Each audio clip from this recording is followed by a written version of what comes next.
born in Raleigh. In comes Hazelwood short, and Morgan has absolutely hammered this over the leg side. It's been all cover drives and cuts from Morgan thus far, but that is a perfect pull shot off the front foot for a big one of these. Take that, number 5 ODI ranked bowler in the world, over the short boundary. Question from Gus. He wants to know, how do you decide who gets which chair? Well, now, Gus, there are only certain members of the team who can really do ball by ball. So that precludes me from getting the centre chair. I'll break off. Back of a length and cut by Morgan. None of the grace or timing or power of that glorious pull shot, but so this one is just fielded on the bounce at cover. There is no run. Because that is the ball by ball thrown. The other two we fight over. The other two, it's either the jingle machine, which Katie is currently at, and I'm on the tweets. You just kind of walk in the room and go, do you want to do tweets? I'll do the jingles. There's no scientific nature to it. And even those of us who do ball by ball will generally do all three at some point during a day. We try and mix it up and have a range of voices. Last ball of the 10th over is blocked back to Josh Hazelwood on the bounce. There is no run. After 10, England 58 for 3. Breathless stuff at Edgbaston. I think I may be due for a change at some point if someone wants to come in from the green room. So for after 10 overs, with 3 wickets down, the Duckworth Lewis is 91. That's a good indication of how interesting those 3 wickets have made this game. Yes, Al. I'll keep going till we came back on at 6. 15. Cool. We'll change after 15. If there were only 2 down, it'd be 67, so they're still behind that. But if there were only 1 down, it'd be 47, so they're ahead of that. That gives you an idea. What would it be after 20 if they've lost 3 wickets? After 20, with 3 wickets, it's 112. So they need to be 113 to win the game. I can't remember which way around it is. Yeah, those are par scores. So Sean Pollock made that mistake in 2003 to great hilarity. Back of a length and pushed by Stokes back to Pat Cummins. There is no run. John Hudson has joined us. Hello, John. And he says, John and Predge listening in from beautiful Montenegro. We must be the only ones. Probably not, to be honest. In Montenegro, maybe not. I don't know. I don't remember any other Montenegrins. I'm sure I've got Montenegro. I don't think John is. I think he's there. I used to have a list of and we know we've been listened to in at least 193 countries, plus the sky.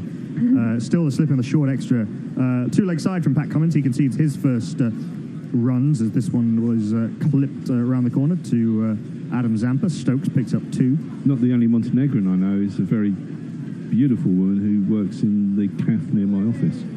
But Mog says, can Peyton Reid spill the beans on why Edgar Wright left Ant-Man? We must know. I don't think he'd tell me. But I can... I didn't realise that was supposed to be Edgar Wright. Sorry? I didn't realise that was supposed to be Edgar Wright, who's the director of the Cornetto trilogy. Well, it's Peyton weird because I'll break off.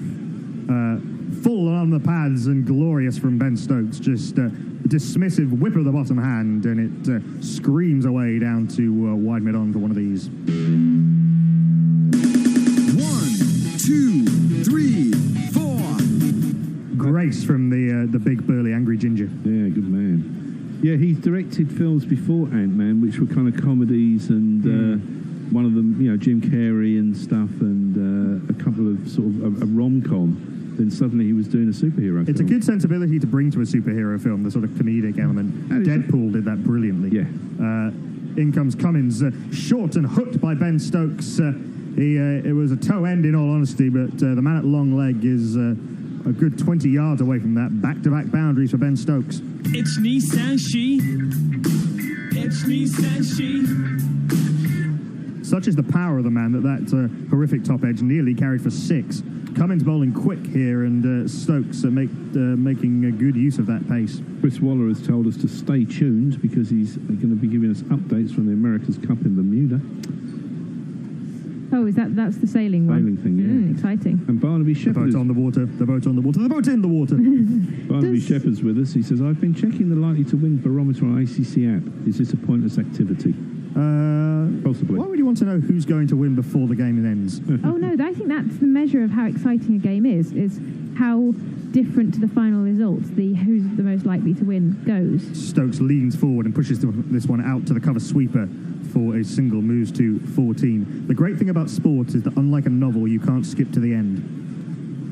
No, but you can measure, when looking back on a game, you can measure how exciting it was based on how much that changes. I think our headphones are conking out. I really hope this isn't coming through to you listeners. Back of a length by Cummins.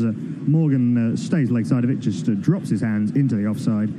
England going well here, 69 for 3. Marcus Peru used to well-ish. Used to go and see the film at the cinema about once every 2 to 3 weeks in his local indie cinemas in the years 2001 to 6. I don't think have I seen a film since Rogue One? I'm trying to think. Oh, yeah. Ravi Nair says that although the Bear has now ensured that you need a degree certificate to do jingles, very tricky these days, seemingly.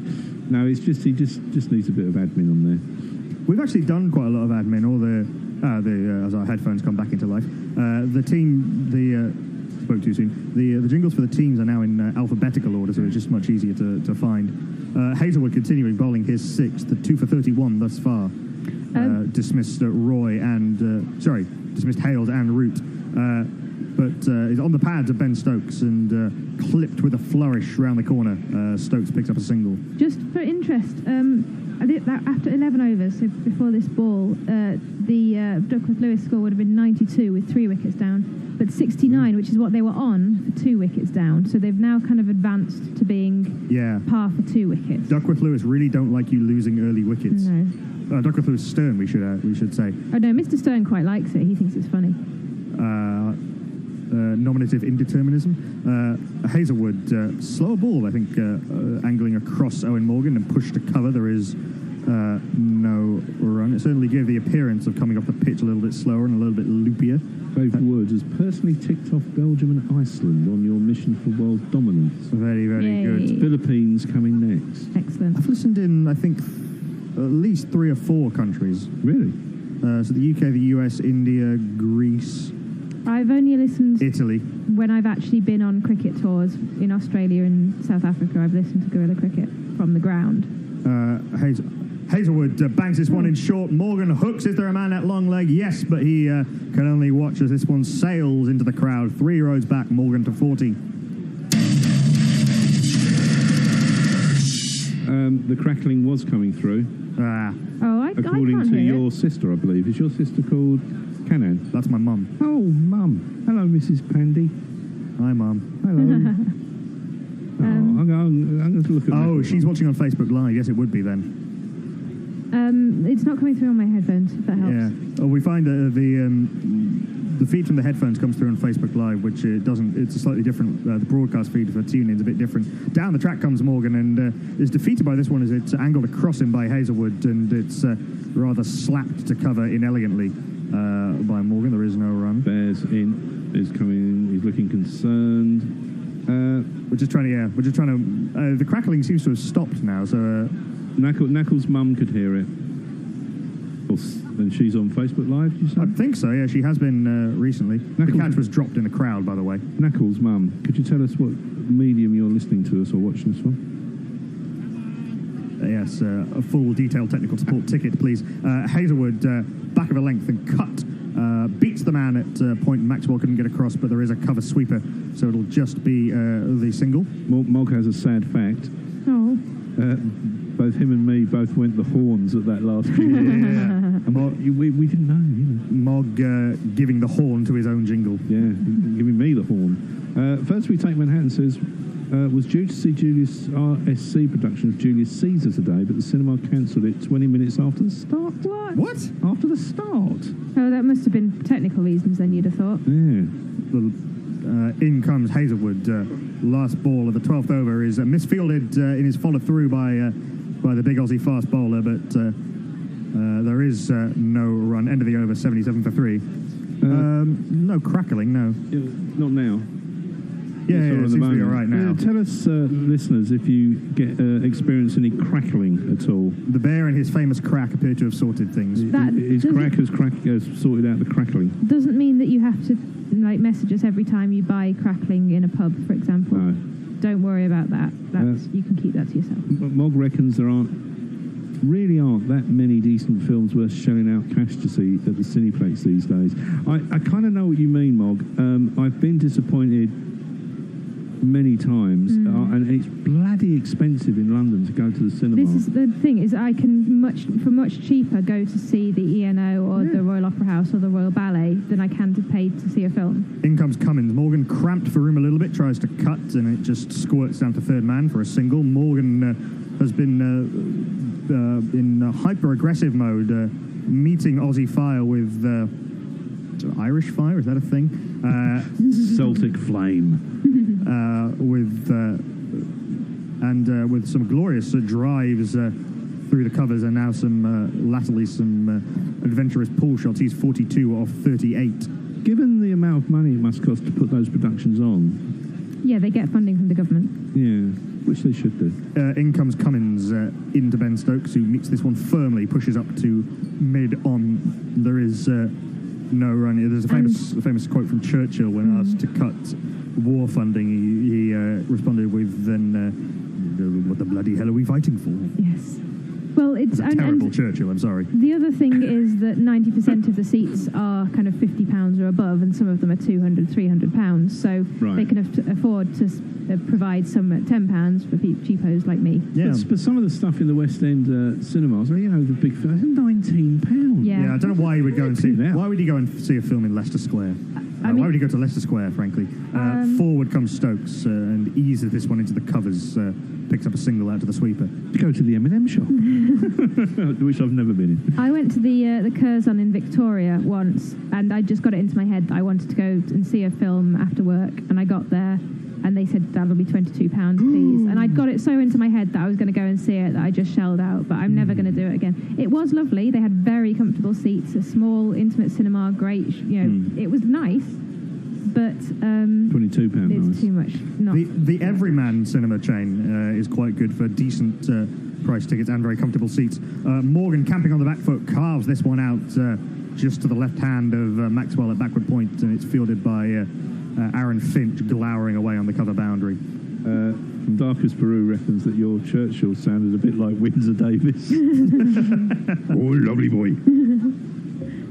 Oh, dear.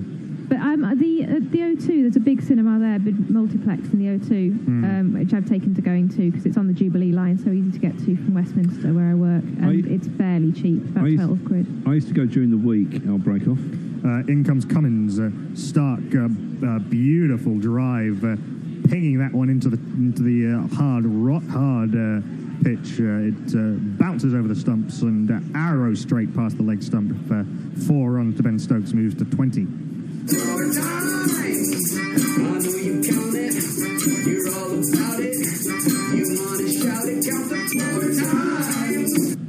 That actually passed pretty much directly over middle stump. We saw Jason Roy do this off the first ball of the innings, driving it hard into the pitch and bouncing it over the bowl around the stumps. Another flowing drive from Ben Stokes. Poor bit of fielding. I think that's Stark at mid-off.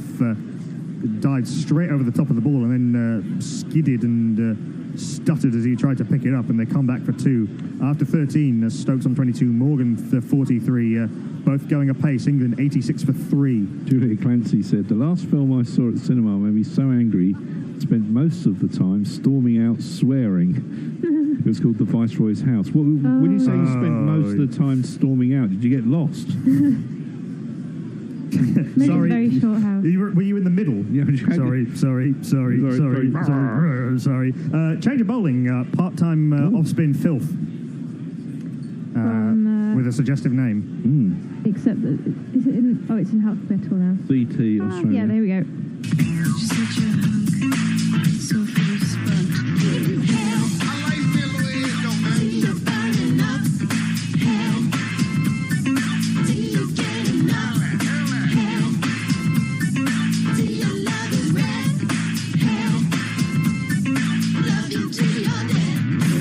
He starts with a very full delivery, just drifting into Owen Morgan's pads, and he blocks back to the bowler. There is no run. It's filthy, it's round arm, it doesn't look pretty, but it's reasonably effective. This one is stroked out to Zampa on the cover boundary, who's wondering why is this clown bowling if you want a spinner. People are pointing out that they're sort of indie cinemas where they are. Sort of you can get in for £6 a ticket. As I was saying, I used to, when I was off work, I went during the week to the West End and used to get in for about £6 on a Tuesday morning. In comes Head round the wicket to Ben Stokes, who's slightly early on a drive into the leg side. Maxwell, I think it is, stationed at short mid wicket. Yes, crucial position. Glad to see it filled, and glad to see it filled by Australia's best fielder. He dives and prevents any runs. This one hurries Stokes a little bit, just sliding onto him. He cuts, but can't beat Steve Smith at short extra. So there's two catching men in, one on either side. England got more than enough head in the towards the end of the Australia innings. This is filthy from the part-timer. Knee-high full toss of the kind Alder Rashid that got Mitchell Stark's wicket with Stokes not in such a forgiving mood, and clips him round the corner for 4. So after 3, the scribes would write 4. It was Travis Head's lone hand, really, at the end that got Australia up to that 277 and something vaguely defensible. This one is pushed hard by Stokes into the offside. Can't beat Maxwell, who flings this one back in. 14 overs gone, England 91 for 3. Critical stage of the match, shit gets wicket, says Mog. Alec Painton's there, I guess. He said Finch by the Hollis stand. Crowd is drunkenly sledging him with the Lightning Seeds 3 Lion chants. And Juliet Clancy explains her rant in the cinema is because the film she went to see was a misinterpretation of Partition. Yes, it was Partition told from Lord Mountbatten's viewpoint, which no one really needs. Nice Everyman Cinema, though. At least they delivered drinks to your seat. Oh, Yes. I love it when they do that. And food. My one in Cornwall that I used to go to delivered food, including these delicious mozzarella sticks, were just the best thing ever. You can get Loved it. you can get hot drinks in proper mugs and beer in a glass at the Everyman, and they got big comfy armrests with comfy armchairs, really, with cup holders. There's the Everyman. There's a few of them. There's one in Belsize Park. There's a few others dotted around. Okay. I do need to find a good cinema to go to, because There's one in Islington as well. Helena Ostapenko just won her first ever title by winning the French Open. Really? Wow. That's a good start to your career, isn't it? Really? Hallett was a set and a break up. Short and cut hard by Owen Morgan through point, but there is a man out there, Finch fielding in front of the Holly stand, getting Barrett, that fields competently, and Morgan picks up just the one. Jeff Perkins says that if you storm out like a tornado rather than heading straight to the exit, you could spend a lot of time on it and do much swearing. I thought when I saw that Morgan batting there, I thought it was Stokes because he looks so angry. It was a violent cut shot, wasn't it? Yeah. In comes Patrick Cummins, right arm over, and violently slashed over the top of point. Finch can't get around to that one. There's a leap from the man at point, but he was never going to be able to pluck that one out of the air. That would have defeated even the great Paul Collingwood, 4 runs. Jeff, I'm with you on that one. Suitably rocking jingle. Tonic. Yeah, really was just a violent slash over the top of Maxwell. We are getting closer and closer to Duckworth Lewis. After 14 overs, it was 98, and England won 91. What will it be after 15? 100. Okay, England are closing in. And again, a thrash from Ben Stokes. Really could have just pushed that up to Stark, who's right back on the edge of the circle at mid-off, and they could have probably run 1. But Stokes was too livid with himself that he didn't smash it for 6. Jeff Perkins has sent a tweet in that you only know what it's about if, like me and him, obviously listen to Commode and Mayo. He calls you filthy code breakers, which means that, you're not allowed drinks or food in the cinema. No. And Juliet Clancy says she goes to the Everyman at Canary Wharf just minutes from work. Oh, okay. Yeah, Canary Wharf's not hard to get to from... Yeah, Jubilee line again. Disgusting delivery from Pat Cummins. Knee-high full toss. Stokes says... I like not this ball. Bring me some other ball. 4 runs. And Smith doesn't get happy.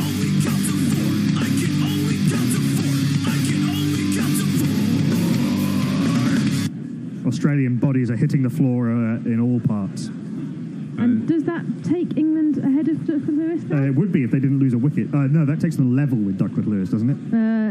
Yes, except that they're not quite got to the 15th over yet. Yeah, they're on what would be the Duckworth Lewis par after 15. In 2 balls time. It looked, the weather looks set for that we should get to at least 20 overs. I'm going to be replaced by Al, I believe, and Nestle Ball is going to be replaced by the Bear in 2 balls. I will stay here and keep looking at my lovely stats. You stay there and look at your paper. Yep, we have the Scottometer in human form. Stokes, for some reason, taking guard again. Oh no, the reason he's readjusting his guard is because Cummins has come round the wicket. There's a third man, there's a cover sweeper, there's 3 men up on the offside, short mid-wicket and mid-on. And this one, nearly carries to short cover. It was a great effort from the man diving forward there. It's Moises Enriques, who, a valiant attempt to make a contribution to this game, flung himself forward and to his left. Stokes was into the shot too early. It didn't carry to him, but it's a great effort from Enriques. We missed out on a bit of a classic women's final, I think. She went on the attack after being 3-love down in the second set after losing the first. Wow. So she must have just gone bonkers. Halep's a pretty good player. She would have gone world number 1 if she'd won that. Last ball of the 15th over, last ball of my slightly elongated spell is gloriously sliced through the covers by Ben Stokes. Just a flick of the wrist to get it wide of the man at short cover. 4 runs to Ben Stokes. Number 4 counts all the seasons and the 4 legs on a chair. Cummins bowling fast and it's being hit away faster. 13 off the over, 15 gone. England 104 for 3. And that, of course, means that England are ahead of Duckworth Lewis. So that's if they're on 104. So if it rained now, it wouldn't be a result. But they just need to keep this up for another 5 overs, and then they're ahead. So after 20 overs, we're looking for 112 with 3 wickets down. And that's only another 8 runs in the next 5 overs that they need to achieve in order to be ahead. Or, well, they need to be 1 more than that, so they need whatever that is, 9 runs in the next 5 overs. So 120 is the magic number. Head is 112. Head has started to bowl the 16th over. 2 balls gone. The first ball was defended out onto the offside for no run, but the second ball was played out by Morgan for a single. So Stokes is on strike, 105 for 3. Head bowls onto Stokes' leg stump, and he drives the ball down the track towards long off, and the single is taken. Stokes moves on to 39 from 29 balls as Head comes in and bowls to Morgan for the 4th ball of the over, and it's just gently played out onto the offside for no run. Well, it's been all cut and thrust from Morgan and Stokes since the counter-attack. They seem quite relaxed about the fact that they're 3 wickets down, don't they? They certainly do. Well, if they'd have watched Sri Lanka, Sri Lanka and Bangladesh in the last couple of games, it's only 50 overs. It only takes 2 guys to get in and get decent scores. 1 to get decent score and 2 to get half decent scores. And that's most of the runs, isn't it? Head comes in to bowl the last ball of the over, and Stokes just gently plays it down the ground towards long off and trots through merrily for a single. Head, no wickets for 9 runs after 2 overs, and just an easy milked 4. The runs will never be an issue in this game. No, they certainly won't be. Kit Price says, any chance of a match this summer with all metal jingles? Well, it depends who's on the jingle player as to what gets played. Some people like their light fairy music, and others like, I like my hardcore guitars. First we take round to that and says, Super Hot and Cold Bull Striker was a pretty good match. I don't know what the hell that's on about. Was this the women's final in the French Open? It was it the unseeded player that won? She won it. Yeah, first time she's ever won a... it was 2 non-winners, wasn't it? Oh, we have a change in the bowling for the 17th over. Moises Enrique will play. Yeah. It's been Enriques that was chosen, was selected in the side which made you angry. For 5 days I agree with you, not the best for a test, would select someone else too. One days he might be okay, might flounder compared to other all-rounders. Yesterday you'd forgotten him, but he'll still be to 20s in which he's most useful. Enrique Reeks came in to bowl the first ball of the over to Morgan, and Morgan advanced down the track, showing no respect for him at all. Played and missed. That seemed to be almost a strangled appeal by the keeper, but nothing doing. Much fuller ball, second ball up, outside the off stump. The drive from Stokes, but easily fielded at short cover. Did you say we're going to need 112 at 20? So it drops off dramatically after 15 to 20. Yeah, it does. Well, it's generally, it starts being really high as you've lost wickets kind of in the early overs, and then it just doesn't increase as fast as you might imagine it would.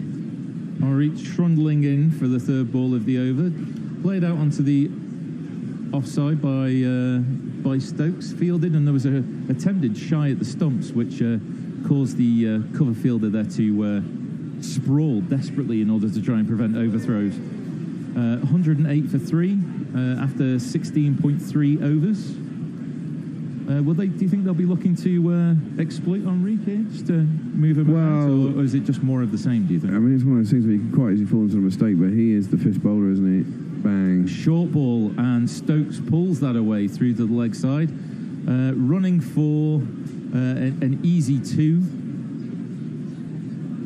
And England move on to 110. I think they've just got to play the natural game. And these two like hitting the ball, and if it's there to hit, I think the Australians will try a few bouncers. They've taken them on. They've ridden their luck a bit. I mean, any of them could have gone, a couple of them were top edges and went for 4s and 6s, could have gone to fielders, but you've got to take it on. It's ODI cricket. Henriques comes around the wicket for the fifth ball of the over, and it's driven hard and handsomely by Stokes past the despairing mid-off fielder, and a lovely straight drive for 4. 1, 2, 3, 4.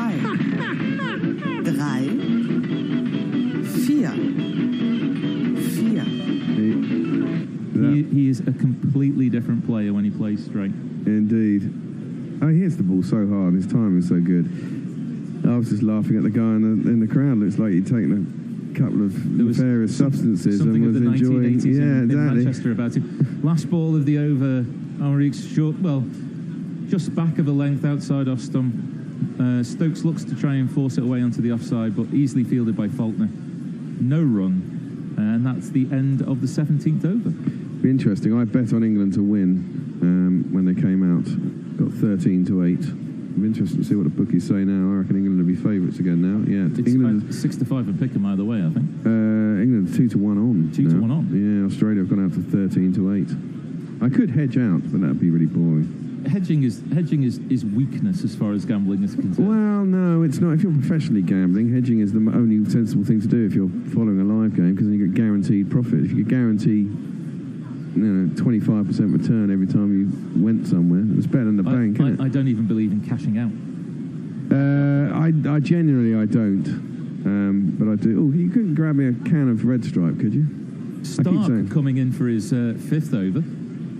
Troubled batsman in his first 4 overs, but I don't think that this is his first bowling since the resumption. A big stretch, stretching out some aching muscles there just after the first ball, which was tucked away by Morgan onto the leg side, but fielded for no run. England 114 for 3. Yeah, looking quite good at the moment. Both batsmen well set. Stokes on 46, Morgan on 47. Required run rate below 5 now. But currently going at 6.6 per over, so comfortable, as we've said, that runs will not be an issue. Stokes comes in, short, just outside off stump, and it's moved away into the offside by Morgan. Finch, I think, with the wrapping up of the fielding, but Morgan able to take an easy single. That single brought to you by the soothing taste of Red Stripe Lager. It's a good thing that Dutch bird Kate is in Taunton and probably watching the Yorkshire match today rather than listening, because she wouldn't enjoy that at all. What, that? Yeah. Opening of a can of lager? I'm sure she'd like the opening of a can of lager. She doesn't like eating on air, I know, but the opening of a can of lager? I'm not sure she'd be happy. Anyway, she's in Taunton, so she never need know. Oh, but she'll know and she'll find out. Stark with a good length ball just outside off stump. Defended forward by Stokes, and Stark able to field off his own bowling, and no run taken off that third ball of the over. So they opened with Hazelwood, didn't they, and Stark? They opened with Hazelwood and Stark. They've had a bit of Cummins. He's got a bit of tap. Yeah. Enrique's, is he still on? Enrique's just bowled his first over. Wade has just been replaced by Stark. So then that leaves Zampa to come in and do some bowling. Travis Head Stark replaced Travis Head, didn't he? Yeah. Yes. Sorry, my mistake. Stark with a full ball just outside off stump for the fourth ball of the over. Stokes drives at it, but is able to be fielded pretty comfortably by mid-on, and there's no run.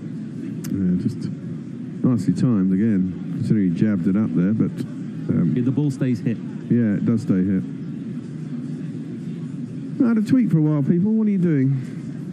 Have you had a look at the county cricket scores? Oh, yeah, we can do that. No, I haven't, but we can do that. Do you want to... I just got an alert saying Durham had lost their third wicket, which is what made me think about it. No. Stark coming in for the fifth ball of the over. A short ball, and it's pulled handsomely by Stokes. Nobody moved a muscle. That was a smacksman. That was a genuine smacksman. That was as flat as hell, wasn't it? Smack it in the air. Smack it in the air. Legs moving side to side. Smack it in the air. Smack it in the air. Smaximum. Stokes turned and surveyed the crowd and just lapped in the adoration for his 50. Wasn't even really looking at the ball, as he just didn't really seem to put an awful lot of effort in. It's our ravey friend again. Yeah, it's 1980s Hacienda night. Yeah. In Birmingham. Much fuller ball on middle stump by Stark. Attempted Yorker, and Stokes squirts the ball away. No run. England now 121 for 3 after 18 overs, and the Aussies need to break up this partnership. They do indeed. Did you used to go to Hacienda? I'm too young for Hacienda. Really? Yeah. Yeah, I'm gonna make. Goddamn. By the time the Hacienda, I knew what the Hacienda was. It was a block of flats. Oh, really? Yeah. Not that much younger than me. I used to go to Hacienda. The only story I can tell you about the Hacienda is that Factory Records gave the Hacienda nightclub its own number, which meant that it was able to, that the profits from Factory Records, owned by Tony Wilson, they were able to pump the money into the Hacienda because it was losing money hand over fist. All the money from Blue Monday by New Order, the best-selling 12-inch single of all time, basically kept the Hacienda going for about 6-8 months. Yeah, I used to go there. Can't remember a lot of nights there. It was a lot of fun. I seem to remember that all.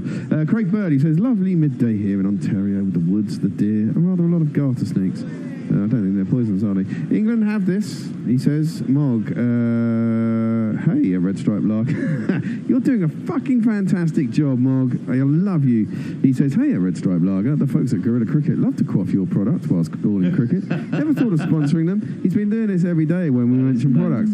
You're a star, Mog. You are an absolute star. Paul Kemp says, England odds will be so low because it's due to rain soon, apparently. All right. We've got a new bowler coming in for the first ball of the 19th over. It's the wonderfully blonde-haired Zampa. The enemies of the mighty fear many things. The first ball of the over was on leg stump from the leg break bowler, and was able to be pushed out into the leg side by Morgan for no run. Adam Zampa. Indeed. The second ball of the over, though, tucked away by Morgan, and a single able to be taken to bring Stokes onto strike. And what do we need if 4 wickets are down at 20? Now, we would, if the 4 wickets are down, it would be on 133, so we're not quite there. Okay. The wickets make a hell of a difference. Yeah, they do. Bieber-esque hair from Zampa. Yeah, he doesn't look like all the others. I will admit that he is slightly different looking. He looks about 12. Zampa with a full ball, just outside of stump, and is able to be squirted out into the offside by Stokes, and a single able to be taken. Yeah, so if they were going to lose a wicket in the next over and a half, they'd want another 10 runs as well in order to be at par. So they can hit, so we need 1 plus par, though. Christ, the Sweet Deck's suddenly gone crazy. Zampa in for the fourth ball of the over, on off stump, no spin really to speak of. Morgan plays the ball on its merits down to long on and raises his bat triumphantly for a wonderful counter-attacking, maybe match-saving half-century, 50 off 51 balls for England's captain. Oh, I've forgotten where the 50 is. Oh, here we go.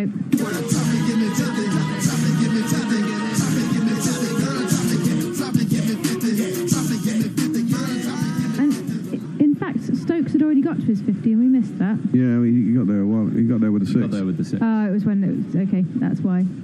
I thought he was celebrating the 6. Zampa with the 5th ball of the over, just the full ball on off stump, played back to the bowler by Stokes. Zampa now turns around quickly, coming in for the last ball of the over, flights it onto middle stump, and Stokes tries to work it onto the leg side, but is fielded there, I think, by I was going to say Faulkner, but Faulkner's not playing. No, Faulkner should be playing. Well, we all think Faulkner should be playing, but apparently he's not even got a central contract anymore. Maxwell was the guy I was thinking of. No run taken, 19 overs down, 124 for 3. Have we had any tweets? Yeah, we've got loads. Jeff Perko says, doing overtime and hoping the rain holds off so I have something to listen to. Well, we hope the rain holds off and we win legitimately. Well, it's not that we don't win legitimately via DL, but it's nice that it goes the full way. Mog says, Mr. Stokes must have somewhere to go in a hurry. Somewhere to be mid-afternoon. He's in a hurry. He certainly is, and the win predictor now has England at 76% of a chance of winning. As Stark begins his new over, and Morgan tries to cut that away, but it's stopped at backward point, and no run is taken off the first ball. This is what Australia used to do to us, wouldn't it? Yep. We get ourselves a half-decent score. We think we're in it. We get a few early wickets, and then someone like Ponting and someone would just basically win the game for them. Looking at some highlights here of Stokes' innings, 8 fours and a 6 takes him to 53. Christ the Choir says, I don't know who you're referring to, but after this ball, Starkin, a full ball, played very uppishly, a very false shot there from Stokes, and it just seems to squirt and find the gap. And isn't that the way when a player's just in a nice seam of form that someone like Roy would find the fielder almost immediately, whereas this is just outside the grasp there of mid-off. It's Smith just despairing with that dive, and Morgan able to take a single, bring Stokes back on strike. England 125-3. Yeah, I've got some more. There's a good one from Steve Kellett's coming up. All right. Christ the Choir says, yes, he was a Surrey player mid-19th century. Mother's name was Anne Bowler, so Ben Caesar saw a bowler married her Veni Vidi Nupsi. Don't know who that's referring to. Julius Caesar. Aha! There you go. No, wrong button. Alec Payton said, retweeting some stuff we've done. Lost and Lostham says, still listening.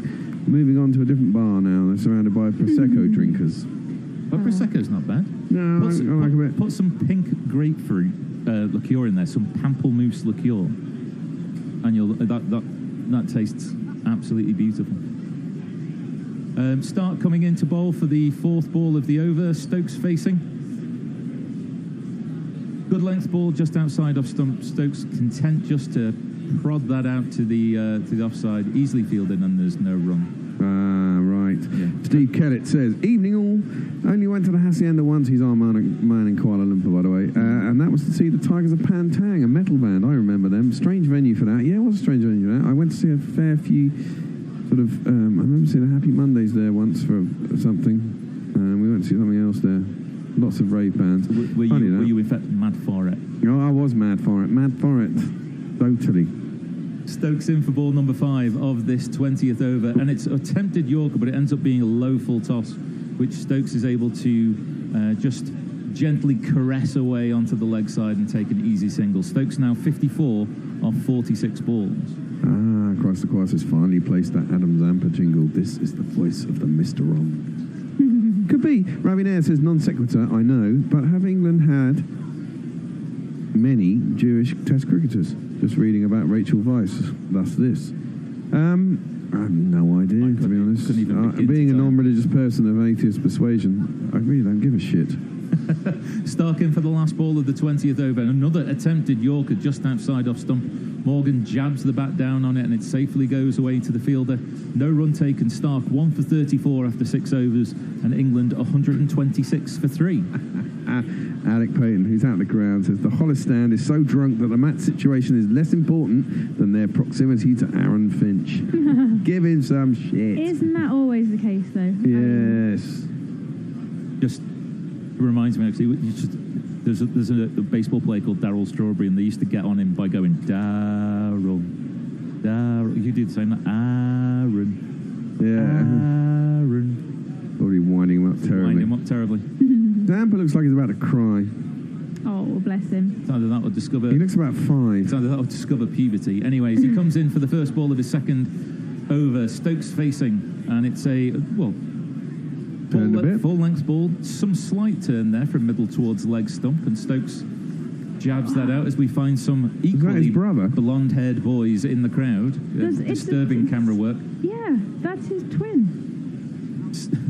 Wider outside off stump, and Stokes attempts to drive it hard through the offside, but it succeeds only in finding Smith, who looks like he has lost a pound but found a penny. Right, okay. It's there's a lot of people looking around, and Paul Kemp has tweeted at us. Stokes drives the ball hard down the ground. It looked like there was no fielder there, but Cummings down on the boundary, able just to cut this off to a single. Stokes moves on to 55. He says, looking at radar, it looks like it'll chuck it down at about 5:30. Probably be a Duckworth-Lewis result. I don't know if he means an hour. Yeah, well, maybe he's an hour ahead and thinks it's because the ground staff look worried, don't they? So Zampa in for the fourth ball of the over, and Morgan plays it out into the offside, and waiting to see about whether it was that Stark would have been able to have cut that ball off. He wasn't able to do so, and so they jaunter through for an easy single and move on to 128 for 3. Apparently, after 20.4 overs, we are 14 runs ahead of the par score, according to the graphics placed before me. But they'd need another 7-8 runs if they lost another wicket. Carved away from a short, straight ball by Zampa, and Stokes makes no mistake in dispatching that to the cover boundary. You can't bowl like that. 2, 3, 4. Have you not seen Ben Stokes bat? You can't bowl to him like this. No, yeah, it's difficult to bowl out when he really wants to. Craig Bird, he said Ali Bakker was a Jewish test player. He was, but he didn't play for England. Played for South Africa. Indeed, he did. Last ball of the second over from Zampa, and it again starts to move ever so slightly. So I think there is a bit of turn there for Zampa, not much, but Stokes able to push that back and fielded easily by the bowler. No run taken from it. 132 for 3 after 21 overs. Has only gone for 9 off his 2 overs. That is not bad at all, actually. No, I mean, he will be there to slow it down. Mogg says, I looked at the rain radar a minute or two ago, and basically all of Wales is underwater. That's what I saw last night. The Wales are going to be underwater, but it's going to keep slightly west of Birmingham. We have another change in the bowling. Stark has gone off the field. He did look like he was trying to stretch out something in his right leg as he was beginning his first over. Maybe there's a portent of something there that's wrong. Maybe we won't see him return. It's getting his excuses in early hour. And it's our $1 million man. Who's the new bowler. If I had $1 million, if I had $1 million, I'd buy you a Glenn Maxwell, and we are no longer friends. Yeah, if someone bought me a Maxwell, I wouldn't be a friend. With a short ball, and it's hoisted high and hard and long by Morgan. Terrible filth first up, given the treatment it deserves. 6 runs.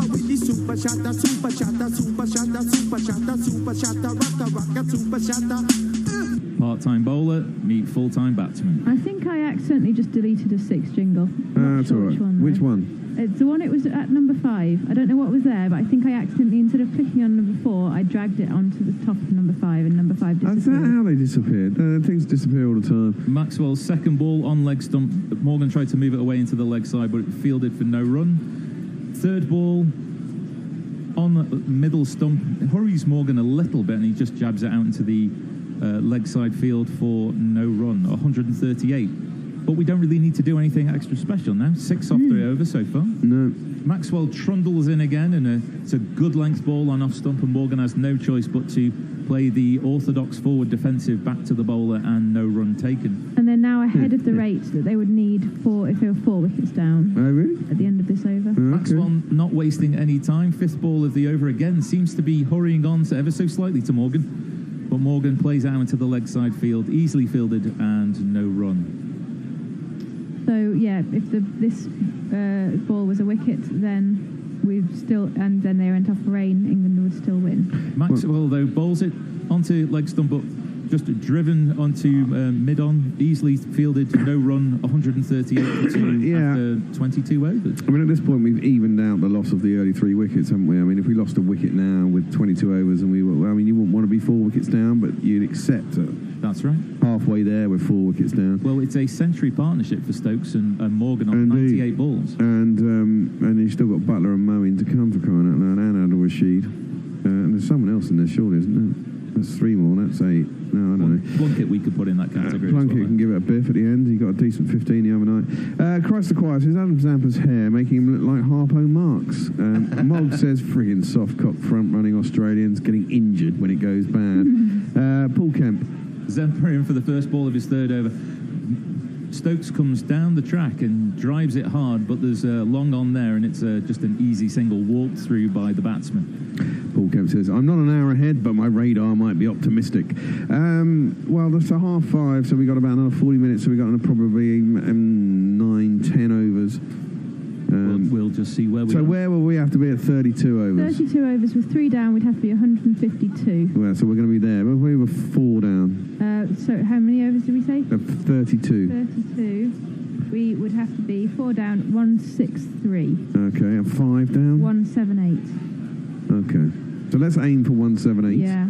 That's the safe thing to do. Let's aim for no rain as Zampa, after a small consultation with Smith, comes in for the second ball, and it's a reverse sweep from Morgan. Yeah. And he's got it past the short third man, as originally stated, and it races away for a lovely boundary. There's not one boy for me, I must have 2 or 3, I need 4. That was a good shot. Knew where the man was, didn't he? Dave Wood says, at what stage do we start tweeting at Dennis Cricket? I don't know what's been going on with Dennis Cricket. I imagine he's trying to rile us up. We're trying to rile him up. Surely start time to give Dennis Cricket some shit, says Roger McCann. Go, Rog. Give him some shit. Give him some stuff. You didn't answer my question, Rog. When are you going to be in London? I know you're going to be in London at some point, and you're going to need somewhere to stay, which you can do here. And you're probably going to want some booze. We can give you that here. As well. And you love your cricket. Zampa's 3rd ball was just blocked out into the leg side field, as is the 4th ball. Zampa unable to field his own bowling off the 4th ball of the over. Morgan takes a single, and Zampa berates himself, as he should. He should chastise himself for that lazy fielding. It looks like Alex having fun. The Hollistan is now sledging Enriquez for the crime of not being Finch. You're not Aaron Finch. You're not Aaron Finch. You're not Aaron Finch. You're not Aaron. You're not Aaron. You're not Aaron Finch. I can imagine 5th that. ball of the over. No, just seems off. to chase on. A strangled appeal by Zampa for LBW, but nothing doing. A look of haughty derision from the umpire. And fielded on the leg side field. No run taken from that 5th ball of the 23rd over. Zampa collects his thoughts, what little of them he probably has, and comes in and bowls, and Stokes comes down the track, but it's able to be fielded by Zampa off his own bowling. He's down 15 for no wicket for 15 runs after 3 overs, in England 144 for 3. No more tweets. No more tweets. No, I'm up to date. I keep on top of things in this seat. The fast, efficient shit. Should we have a look at the county games? Yes. So I was telling you about them a while ago and then forgot. Durham are 3 down, eh? Lancashire against Middlesex has been no play due to rain. In Lancashire. It's raining in Lancashire, yeah. So the rain belt was kind of going diagonally across to the west of... Yeah, but that's about right. Somerset, Yorkshire at Taunton. Yorkshire were all out for 202, then Somerset all out for 224. Yorkshire now 68 for 1. A bit of a Bunsen down there. Is it turning? Who got the wicket? Let's have a look. Oh, by the way, can we tweet at Dennis Cricket? Tell him that our Penguins are better than his Tim Tams. What? I will. Penguins are better than Tim Tams. That's what you need to say to him. He'll understand. Okay. Ryan Sidebottom got the wickets for Yorkshire. Got 5 for, and they were pretty well spread, but between the fast bowlers for Somerset. So I would say no. It's probably not actually spinning that. It's not the spin that's making it. He's calling himself England Dennis now. Hey, man. It's a very strange. At Dennis Cricket, what are... No, what you need to say to him is our Penguins are better than his Tim Tams. And don't get me wrong, Tim Tams are lovely. If you're listening, Tim Tams, You can sponsor us as well when we're out in Australia. Okay. What are Tim Tams? It's like a penguin, but Australian. They're like penguins, but lesser. Are penguins? How do you spell? Penguin. How do you spell penguin? I know how to spell penguin. Tim Tams. Is it Timtam? Yeah. Okay. 2 words. Tim. Oh, another wicket's gone for Durham. Oh dear. They're still 425 ahead, so I mean it's not a massive problem. Yes, sorry, we're all out for 399. Essex are currently 215 for 4. You have a hot chocolate. You bite the top and the bottom off the penguin, and you suck the hot chocolate through the penguin. Oh, that's an amazing idea. I've done it with chocolate fingers. I've never done it with a penguin though. I'm going to have to go out and do that now. This and more domestic advice available free of charge. Okay. You can donate in order to be able to give us the opportunity to give you more amazing life advice. So well, exactly. Such as penguins are better than Tim Tams. I mean, obviously. Greg Tester Sid says, why, and it's all in caps locks, why can't Bangladesh lose due to rainouts? Fuck. Well, you know... It's because Bangladesh have won a game. I have to say, due to the rainouts thing, Australia won 1, lost 1 as far as I mean, that was kind of even heat. Maxwell in for the first ball of his second over. Morgan able to play that into the offside. Essentially a boring middle overs generic ball of ball played out onto offside, fielded at leisure, run at leisure, single taken. Yeah, I mean they were in trouble against New Zealand, to be honest. That was slightly shorter from Maxwell for that second ball. Tried to be pulled away by Stokes from outside of the off stump, but mistimed for the first time in a while from Stokes, and it's fielded in the leg side, and no single able to be taken. And they were mighty unlucky against Bangladesh. They were going to cruise that one. Maxwell coming in with a loopish delivery that looks almost like it swings in the air, but Stokes is able to half push, half drive at the ball, and it single's able to be taken to long on. Rog says, I will be in London a bit later in the summer. Don't worry. I'll give you fair warning, or maybe I'll surprise you. Either. I like it when you surprise me. There will be booze. There will be booze. There's always booze. Chris Wallace says, AC update 1. Light but consistent winds, dark and stormy cocktails, delicious. Ginger beer, lovely. Maxwell bowling outside of off stump, and Morgan tries to cut the ball away, but there's 2 people out there waiting for that shot, and it's fielded in the traditional gully area or backward square area, and there's no run able to be taken off that 5th ball of the over. Last ball of the over, dear. Short and able to be pulled away hard and high and handsome by Morgan. It's another 6 from Morgan, Captain Morgan, helping himself to Maxwell's bowling. He moves on to 70, and England move on to 152 for 3. One talk over the line, sweet Jesus, one talk over the line. It was like dropped in the crowd again, but no danger whatsoever. Maxwell is not the man with the golden arm. No, when I get one bad ball and over, which they were able to hit for a boundary and a couple of singles, and they're still up with a rate, aren't they? Ravi says, astonishing to think that if we lose these 2 wickets, it just means Joss and Moeen will finish it for us. Well, maybe. Let's try and have a big stand to finish this game as Zampa comes in for the 4th over of his spell, and it's on middle stump and turning towards leg ever so slightly, but Stokes is on top of that ball in an instant and just pushes the ball down to long leg, and a single is able to be taken. Talking about Tim Tams, are they any good? Oh no, Mayank says, here at the French Open, everyone's been talking about Tim Tams. Are they any good? Do you eat them? I have ate them before. There are many flavours of Tim Tams if you buy them in Australia. They're not bad. Oh, you mean, I thought you meant actual penguins. You mean as in penguin as in the biscuits? Yeah. Ah. Why, what did you... I thought you meant penguins, and I wondered what Tim Tams were. I thought they were an animal. Okay. And I was wondering where the hell do we get penguins from? We don't have penguins in this. Okay. Do you see a penguin in this country? Zampa with a filthy ball down leg side, and it's easily called a wide by the umpire. If you see a penguin in this country, it's a guillemot. Second ball of the over, but 3rd ball that Zampa's bowled, and just able to be nurdled down the leg side by Morgan, and a single's able to be taken as the fielder rushes in from fine leg. I used to work at a zoo that had guillemots, and we'd get, and had penguins rather, and we'd get calls from locals going, One of your penguins has just flown into my garden. Ooh. Zampa with a full ball, and Stokes hits it hard, and it looked like how flat it was, and Stokes exhales deeply, but it's over the head of long on. Smack it in the air, smack it in the air.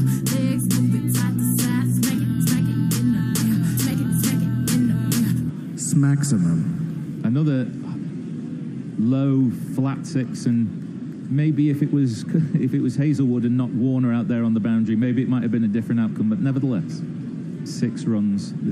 Zampa comes back with a good ball, next ball, and it's only able to be pushed out into the offside field by Stokes. But Stokes now moves on to 68 from 59 balls. Morgan a pedestrian 71 from his 69 deliveries. Man, I mean, this is a top innings, isn't it? The pair of them. 2 top innings. Oh, and he's come down the track to Zampa's 5th ball and almost flamenco drives it Peterson style, but down towards long on, and Warner's able to clear up the fielding of a single. Yeah. We've had some news about spin at Taunton. Peter Scott says some spin at Peter Scott? My dad. Your dad, okay. Some spin at Taunton, but not much. Cloud cover, good seam bowling and batting of mixed quality. Zampa with the last ball of the over, a good length ball, with Morgan's just able to push the ball back towards David Warner. Plenty of throwing and catching practice for Warner and the wicket-keeper. Morgan moves on to 72 when England remorseless in their chasing of this innings. 163 for 3 after 25 overs. And at the end of this over, if they were 5 down, they'd need 165. So that means that there's England are 2 behind the Duckworth-Lewis rate if they lost 2 wickets now. So they're well ahead of the Duckworth-Lewis rate, Stern rate, as it stands. So I'm just going to wait for Bear to get into position, and then I will give way to Knackle. Knackle is just chasing other people. Stuff's happening. Anyway, here you go. Here's Hendo's still sleeping. Oh, okay. Yeah, but he knows the rain's coming. Right, Pat Cummins has come back to the attack. He's going to 8.25 in a moment, which isn't great. Yeah, he's been bowling faster, and it's been coming off the bat even faster. Yeah, exactly. We all know that England batsmen love a bit of pace on the ball. It's been violent from Stokes and Morgan. Yeah, it has been indeed. And he comes in, he bowls, cut, mercilessly. Out to man sweeping down there. Is that Head? Travis Head? I have dire news. And single. Dave Emery's says, will the game be stopped for a minute's silence for the passing of Batman? R.I.P. Adam West. No! Holy funeral, Batman. Oh, man. This is unconfirmed by all of us here. We're hearing it for the first time, but obviously, as you can hear from the reaction, a fundamental part of our childhood has been ripped asunder from us. Whap, bang, pop, and all that. Mark Zip says, looking forward to seeing you on Monday in Sydenham. Ah, good man. Good to see you too, Mark Zip. How the hell has Stokes managed to do that? Because he's got really strong wrists. He's really strong, and he's got a big bat. And he's heaved that wide of, kind of wide mid-on, and it's gone all the way to the boundary. And sort of cow, really. 4 runs. Number 4 counts all the seasons, and the 4 legs on a chair. That's just a bottom hand whip. Yeah, basically. But Cody does it all the time. It just looks more elegant. Mark Ziff wants to know an optimal time for you. Well, whenever you like, really. I mean, you want to be here at the start. We're on. You get here about 10:15. It's all a bit of mayhem before, because usually people turn up just about where they're going there. That's driven out to cover, and there's no run. Do you want a jingle for the bowler? Come on, give us one then. Paceman Pat, and his baggy green cap. Early in the morning, just before the warm-up, he has to pull out with a dodgy back. Patrick Cummins! Chris Wallace says Tim Tams are brilliant. They are, but, you know, Dennis doesn't need to know that. Well, Australian chocolate doesn't have the same percentage of chocolate as English. It just doesn't taste as good. It's just a bloody fact of life.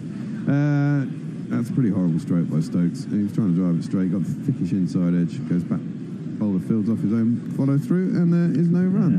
Steve Kellett talks about cherry ripes and Freddo frogs being prevalent in Australia, chocolate-wise, and Wei Wei Pom Pom talks about the Tim Tam straw. We do something, you can do it the same thing with a penguin here. Freddos are popular here. Yeah, they are. Famously not 10p anymore. That is the thin end of the wedge. If Corbyn could have got that right, he would have won the election. Yeah, well, exactly. we'll commit to keep them at 10p for life. That's driven up to mid-off and is no run. That's the lefty equivalent of turning the circle line back into a circle. Yeah, well, you know. Both Ravinair and Smoothie do make the point of if you thought that if we were talking about penguins as the animal and I was talking about biting the top and the bottom of a penguin I and sucking it through. You just told me to say penguins are better than Tim Tams, and I was just thinking penguins. Speaking of Batman. It didn't occur to me about the chocolate. I was just, penguins? Tim Tams? What the hell is Tim Tams? Save the Newts has confirmed Adam West has gone. Oh my word. Cummings in, bowls, all dear, toppy edgy, slashed at by Stokes, goes down to third man, it's fielded, they get a single, 169 for 3. Well, they need to be 172 after 32 with 5 down, didn't they, or something? After 30 with 5 down, they need to be 174 to beat the pass score. First we take Manhattan, says, quite aptly given that last quite wafty aerial shot from Stokes. Can't watch this from Stokes without the horrible feeling that he'll eventually do something really stupid. I think he's just pushing the envelope. Yeah, he knows what he's doing. Well, he's scored enough now that it doesn't matter if he does something stupid to the same extent. But he's done his job. Mayank says that if England win today, it will be England versus either Pakistan or Sri Lanka, and Bangladesh versus India or South Africa. Yep. Don't rule out the double rain out to change the nature of those Group B settings. It's true. Double rainouts is India through top and South Africa through second. That's true. And given how this summer has gone, anything's possible in the next half hour. Change of bowling. He once hit keys wet as stumps. He must be good. Josh Hazelwood. Skewed off the outside edge as he tries to turn into the leg side. Stokes goes out to point along the ground, no run. All the leading edges are falling short of the fielders. Yeah. Maxwell and Enriques have had a couple where they've had to dive forward and it just bounced in front of them. Chris Waller has said that this fight back from England must make them even firmer favourites for the trophy now. I'd rather see who's going to come out of Group B before I start making statements about who's favourite. You've got to back yourself in 2 games, haven't you? Yeah. The way we've played, we beat South Africa 2-1. Okay, we had a mare in the final game, but I doubt you get a wicket like that in the semi-final. Driven into the ground by Stokes. Hazelwood fields on a follow-through, no run. Yep, England will be the only side to go through having won every game. Yeah, true.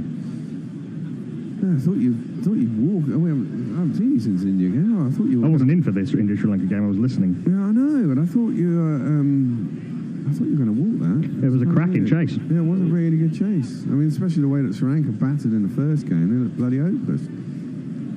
I think Matthew's coming back for the second game. Yeah, I mean, it did add something, but they're using what's his name? Taranga was not good. Driven up to mid-off and there's no run. Yeah, well... Although I've got to say, in the game against South Africa, I think the thing that did them was losing Chandimal. Taranga, when he ran himself out. Yeah, the one that Tahir threw down the stumps. No, it wasn't Tahir, was it? It was A.B. de Villiers. Oh, de Villiers? No, when he was on his side. Yeah. That was Chandimal, I think. Yeah, that was Chandimal, yeah, and that was the wicket that did them, really. I think after that they lost. Jadeja didn't bowl particularly well for India, which made a big difference. Well, it is quite encouraging that we scored 320 without Kohli scoring a run. Yeah, true. Played back down the track and there's no run. I mean, the other thing is you haven't lost an early wicket throughout this tournament either. No, Shikhar Dhawan and Rohit Sharma picking up where they left off in the last Champions Trophy. Yeah, they're doing a good job.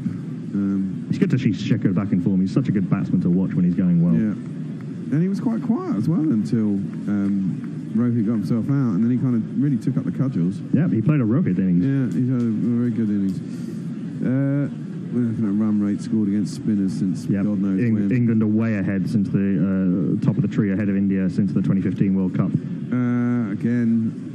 Stokes tries to work it down past the bowler so long on, but the bowler fields off his own bowling and there's no runs. That New Zealand ODI series after the World Cup is basically year 0. Yeah, for England, certainly. Before Trevor Bayliss. Yeah. This isn't the only old enemy game that's going on. England are playing Scotland in association football later on.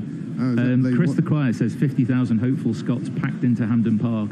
Apparently some of them are Conservatives rather than Nationalists. probably making reference to Conservative inroads into the SNP-dominated field in the election. Indeed, that's a bit depressing. Worked into the leg side by Stokes, out towards deep mid-wicket, no run. I don't mean because the SNP lost some seats, I think that's good for Scotland. But the fact they went to Conservatives rather than Labour. Although a friend of mine said a Scottish Tory is preferable to an English Tory. Yeah, I imagine so. They could have trouble there, couldn't they? Especially with the DUP involved. 27 overs gone. England 170 for 3. They're strolling along at the moment, having lost 3 cheap wickets. And I came back to find them 33 for 5. I asked, "Are you being serious?" And they all said yes. Well, I don't know if they were cheap wickets. It was a great opening spell from Stark and Hazelwood. They were bang on the money. Mayank says Adam West is dead. FU 2017. Well, 2017 is really picking up from where 2016 left off. Well, these people are all going to die. I mean, they're all our childhood heroes. Indeed. And we're all getting middle. Well, I'm certainly beyond what used to be termed middle age. I hope I consider myself to be middle age now. Under edge by Stokes. Bounces in front of Wade. There is no run. I mean, that Batman TV series with the comic book graphics was that show was in the 60s. I know. So yeah, Adam West is actually some of those graphics are pretty apt given the way that Stokes is hitting the ball. Yeah, we should have pow, kapow, socko, kasplat, kaplunk. And they had those 2 films, the Batman films. Yeah, the sequence of Batman running around trying to find a place to dispose of the bomb. Oh god, yeah, that's terrible. Cummins in bowls, and Stokes hits it back past the bowler. He's up to mid-off. He didn't hit it particularly well. He decides to go through for a quick single. Poor throw to the keeper. Just about stops it going for 4 overthrows. They're giving him no favours, are they? No. Bless him. He's done quite well. Australia were 161 for 2. England are now 171 for 3 after 27.2 overs. So just goes to show the great effort that Rashid and Wood put in. Yeah, they did. Typical Rashid spell, bowl brilliantly and then take 3 wickets with absolute filth. Yep. If you're bowling well, filth can take wickets. We all know that. Ooh, attempted pull shot. Well, hook really by Morgan. Didn't get on top of it. Ball went over the bat, through to the keeper, no run. Yeah, the ease with which Morgan's been looking to hook Pat Cummins all day has been good to see. It's been glorious to watch. Yeah, he's threw that one early though, isn't he? That's quite impressive against someone who's bowling 90 miles an hour. Yeah. Cummins has been wholehearted all day. I think on another day he would have had a couple of wickets today. Well, it's weird in the series, isn't it? People are going. I think his pace lends itself to getting scored off. That's there we go. You see, cut behind square. You beat the infield. It goes fast. If you time it off a fast man, and goes out to bat with point for 4 runs.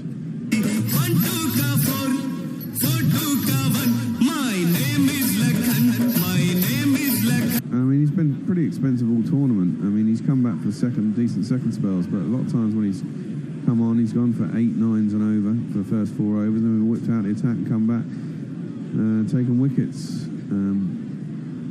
But the faster it comes on, the faster it goes off. Yeah. Morgan faces up to Cummins. He just defends out to cover, and there's no run. I haven't seen many slower balls at all from Pat Cummins. He showed in India that he's got good slower balls and he's got good variations. And he's not just a very fast bowling machine. He's actually quite clever. Jane with the Y draws comparisons to the game yesterday. Dear Lord, England are bangling Australia, and then quotes the great baseball player Yogi Berra. It's deja vu all over again. Yeah. I don't think Shakib and Mohammadullah were quite this violent. No, they weren't. They had some big shots though, and again he sliced that down towards third man. Who's that down there? Is that Stark? Yeah. They get back for 2. That's good running. It's just wide enough for them to allow them to get back for 2. European cricket news. Yeah. First we take Manhattan. Germany 310 for 5. Austria have been bowled out for 142. Youch. Yeah. Whether that's a shock or expected, who can say? Germany beat France by 10 wickets the other day. I think they are the favourite. They are the strongest side in Europe Division 1. That's why they got loads and loads of refugees the other year. They needed a decent cricket team. Mind you, they're all Syrians. Merkel was thinking ahead. Yes, exactly. As always. Going to see Partnership's 142 of 135 balls. It's pretty good going. Yeah, it's pretty much. Stokes took a little while to get going, but Morgan's been in been in aggressive mood all day. Oh, also wins for Norway and France over Belgium and Sweden, respectively, but by smaller margin. Okay, Hazelwood's back into the attack, driven by Stokes. Doesn't beat the man coming around from mid-off. They probably could have got a single there if they'd have legged it, but they did not bother. No. I think it's the way that it was driven hard into the pitch. It's difficult to judge the pace at which it's going to reach the fielder, I think. Smith looks like Piggy doesn't look happy. He looks like he's licking a nettle, doesn't he? He always sour does. face. He's always shaking his head and shrug of the shoulder like he doesn't know what to do. That's what you want from your captain. Good positive body language to impart to the rest of the team. Yeah, exactly. Hazelwood comes in, second ball of the over. Down the track comes... Oh, that's a good stop. What a stop that is. That was Stokes, sorry, came down the track. Smashed it into the offside. Enrique's diving to his left, did a great stop. Yeah, he's been good in the field. Yeah. Shame he's not very good with a bat or a ball. No, he's not bowled yet, has he? Yeah, he did. He got one over. Yeah, he's bowled a couple, one, 2 overs. Apparently, Virat Kohli's been waxing lyrical on Twitter about Ben Stokes' last shot off Cummings. So, game recognising game, I guess. Yeah. Well, they've seen him for each other up close in the IPL. He was worth his money. That's punched through the offside. It seemed to be a little bit early on it, or it changed trajectory. He seemed to jab it a little bit. Anyway, interesting whether that was a cross-theme ball there that's kind of stopped in the pitch a little bit. There's been the odd one, hasn't it? Australia were finding it very difficult to drive on the up towards the end of their innings. Lots of catches to sort of mid-off, sort of mid-off and I think it was one to mid-off and one to mid-on. Yeah, Plunkett took 2 and 2 low down at mid-off. Unfortunately, when he had to move, he couldn't take the ball in. Coming in, and Morgan just plays without to cover. Rare for Plunkett to make a mistake of any kind, really. He's been very consistent for England. Absolutely. I think he's a lock now, isn't he, for the Test team? Plunkett? I don't know about a lock for the Test team, but he's certainly knocking on the door. And wouldn't you take him over Finn? Oh, well, what, to Australia? No, in the summer. Yeah, I'll give him a game. He played a couple of years ago. He wasn't so effective in the Test matches. He's getting England didn't use him right in the Test matches. They used him as a bouncer, shock bowler. He's better than that. Down a track comes Morgan, hoiks that with a lot of bottom hand. I thought he was going to sky it and it was going to be caught, but it's gone way, way, way back into the stands. It is high. It is far. It is long. It is out of here.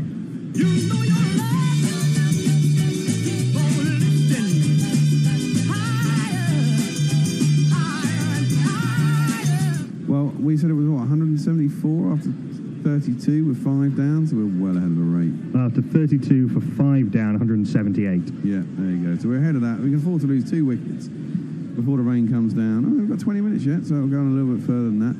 Hazelwood's in again, and Morgan just plays it out into the offside. It's the end of the over. I'm just going to nip out for a second.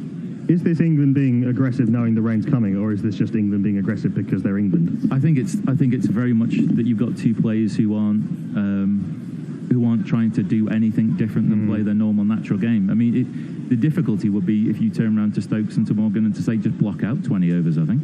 Well, yeah, there's no point in doing that. To be honest. No, but I think it's not it's not an overly aggressive move. Morgan sized up the pace of the pitch very quickly. I think also Morgan was tactical at the start. I think he was desperate. He was trying to make sure that he got a big stride in, seeing what had happened to the openers and to Root, trying to disrupt Australia's length a little bit. And Stokes took some time to do it, but these two have got the pace of the pitch. It is a very good batting track. Australia. Yeah, once the shine goes off the ball, it's funny the way that Stokes hits the ball. Sometimes it's like when you see swimmers where the stroke is slow in order for them to swim fast. Yeah, it's very pulling the water. Ian Thorpe. Yeah, and he's very efficient in the speed of his stroke. Stark's in, start a new over, and it's trying to work on the leg side, got the outside half of the bat. Did Stokes, goes back to the bowler, no run. This is a change of bowling, I believe, so. You can't win the Ashes without your best players on the park. So drop Mitchell Johnson and bring in Mitchell Stark. The big man in the hoodie in the crowd had it and then let it slip through his fingers. Oh dear, oh dear. in. Second ball of his over. Drone up outside the off stump. Bunted out towards deep extra cover. They'll probably come back for two. The man's quite square out there, and they do indeed. First we take Manhattan is still nervous. Christ the Choir sends out some lovely Yogi Berra quotes, which we'll manufacture our way in through the summer and subsequent tours. And Paul Kemp says, when Piggy first broke onto the scene, he was always smiling. When did he become a petulant, snarky, miserable bastard? When he became captain. When he became captain, I think, indeed. A completely different... 151 partnership for the Stokes Morgan machine. Yep, Stark in bowls, covered up by Stokes, out to cover, no run. What did the Mamadullah Shaki partnership end on? It was over 200. Yeah, because that is the highest fifth wicket partnership in the Champions Trophy ever, and the second highest of any type. The highest partnership for any wicket is 252 in the Champions Trophy. Is that an opening? I think that's no. It was Ponting and someone for the third wicket. Well, these two probably can't quite get there, can they? Not enough runs to get that. Stark in bowls, and Stokes plays it out to cover once more. Jabs it out there. It's very full by Stark, and there's no run. Yeah, they'd end a couple short if these two saw it through to the end, and even that would require a 6 to win it. The run rate's come down to 4.5 now. Yeah, well, it's 90 off 20, isn't it? The run's on an issue now. Will Cockerell turning around saying, great to see Roy making the Sky match summary caption as one of England's top 4 successful batters today. Dear oh dear. Harsh. But nevertheless, true.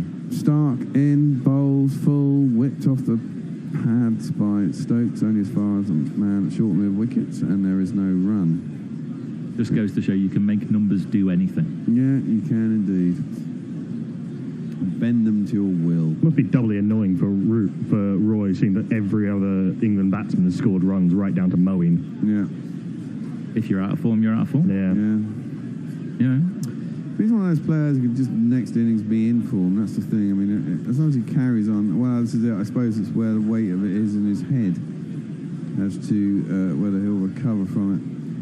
Nicely clipped by Stokes. Very full wool on the pads by Stark. He clips it down to backward square leg on the boundary and gets himself a single.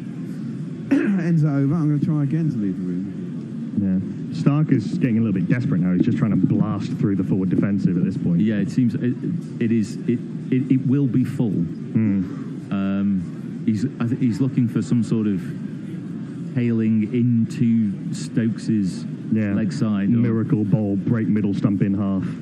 I think that's. But essentially, it's pretty indicative of what we've seen throughout the whole of the tournament, which is unless you take early wickets, with the exception of maybe Rashid or maybe Imran Tahir, there's been no one who's really going to take. There's been really too many successful overs with successful bowling within those middle overs. Yeah, not really. It's and even as Bangladesh showed yesterday, not even 4 early wickets might not be enough. Mayank says that the Aussies should buy their plane tickets now before the next flight is full. In comes Pat Cummins. I think he's going to bowl this one cross seam, judging by the grip. Bowls it full across Ben Stokes, who just takes that big stride forward and slices this one out to the cover boundary for one of these. 1, 2, 3, 4. Easy as you like for Stokes. Pretty much made it into a full toss, and as soon as he'd got it past the man, no one was catching it. The way that he broke his wrists in order to try and give it to retain the full face of the bat in front of the ball there, just makes that so much of a safer shot. There was no danger in that drive at all. And this is doesn't quite bounce, as this one is a back of a length into the leg stump from Cummins, flicked to short mid wicket by Big Ben Stokes. There is no run. Juliet Clancy talks about maybe Roy rejoining Surrey and getting his mojo back. It's not a bad call. It's not a bad call. Not a bad call. But the test's about to start after this. Well, he's never going to play a test anyways, so I guess if he doesn't play through to the end, it'll ghoul him, though, won't it? I mean... Well, it's the effect on Bairstow, I think. Well, pulled by Ben Stokes off the hip, down towards the long leg. There's Stark down there, and they get themselves 2 for 3. 30.3 overs gone. They're cruising this. 86 required from 117 balls. Jane with the Y regretting abandoning the fantasy league in a strop. Said she'd have done quite well today. Jane. That's the problem with fantasy football. You should never be too emotional about it. Or indeed fantasy cricket. Yeah. Any fantasy game, yeah, just let it go. Let it go. Let it wash over you. It's only a loss. There'll be another time. You'll come back. Morgan is going to face up to Cummins. 5 or so far. He just defends that out square on the offside, just between cover and the man at point, enough so that they can scoot through for a quick single, getting their 6 off this over. They don't even need that. Team Wolf finding something very funny. Team Wolf is finding something very funny at short cover. Yeah, he's going out tournament. That's what he's finding funny. Steve Kellett says, aha, they've let the local football team off at practice early tonight. They've stopped before midnight. Ramadan and all that. Get that food in while you can. Cummins come in. He's gone for 52 off 6.5 overs. That one beats the outside edge of Stokes' bat as he tries to drive it down the ground. Goes through to keeper, no run.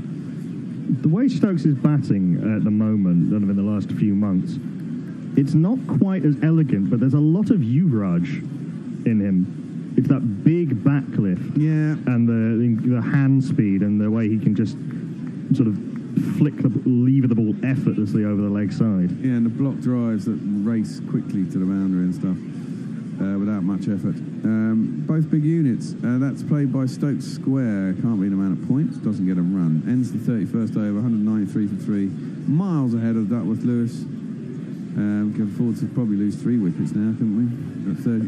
What 6 down at 33? What at 32? What would that be? 6 down at 32 would be. That's some next over, isn't it? 197. Oh no, we're behind there, so we can't afford to lose 3 wickets in the next over without scoring 5 runs. Blade Picker says that England are just a very good one-day side, aren't we? Yeah. Really hope we win the whole thing. This team deserves. It's unbelievable, isn't it, considering what we suffered for the last 20 years prior to. Well, they were quite a good team in 2013. Reasonable, but I mean they're not nearly as dynamic as they are now. I mean,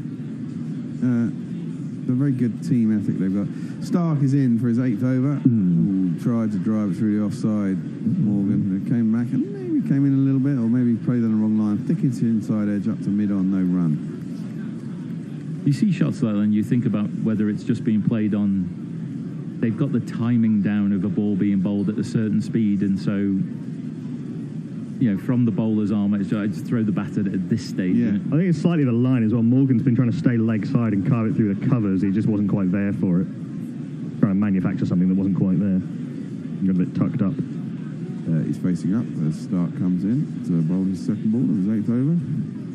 On his legs, and he managed to get them out of the way and jab it down to deep backward square leg. Gets himself a single. Stark's still getting it to move around a bit. That one did swing in appreciably. I mean, the thing is, he's going through Stark. He's got through a lot of Hazelwood, hasn't he? And pretty much Cummins. There's going to be a lot left for the last. And Reitz has got bowled a shed load. So has Travis Head, and so has Zampa. Yeah, and then he's got to throw the dice, I suppose. He knows there's A, maybe rain coming in, and B, he needs wickets to get them back into contention. There's no point Australia going out of the tournament with Starks Cummins and Hazelwood having 15 overs, 16 overs left between them. Yeah, something like that's true. Defended back down the track by Stokes, no run. The lights are on at Edgbaston. The lights have been on all day, pretty much. The rain's due in about 10 minutes, according to people on Twitter. Yeah, it doesn't seem too. The cloud doesn't seem too heavy at the moment. It might be another short, sharp shower that just blows through. Juliet Clancy applauds your 20 years of hurt reference. Yeah. Never stopped me dreaming. Well, the football's been, 50, isn't it? Stark in bowls. Attempted block drive by Stokes without really moving his feet. It was very full. Going to jab it out to point, and there's no run. A lot of effort for a forward defensive. Indeed. England will top the group with 6 points, 3 wins out of 3. The only thing that scares me about that is I always think that you're due a loss. Mind you, you've got to win 5 games in a tournament, haven't you? In tournaments, I always think you're due a loss and it's better to get out of the way in the group stage. Preferably the dead rubber. Yeah. See you later, Casey. Have a good time. Enjoy the ball. Indeed. Stark is in. Comes the bowl. Oh, no. Chipped up by... That's out. No, it's not. It was a bump ball. No, but it could be a run out. It is a run out. Terrible run out. Morgan run out. Morgan's been run out. He chipped it up in the air, did Stokes, out towards mid-on. It didn't carry to Zampa. It looked like he hadn't made the effort. Then when the camera went back to the wicket, Stokes had always run on a catch.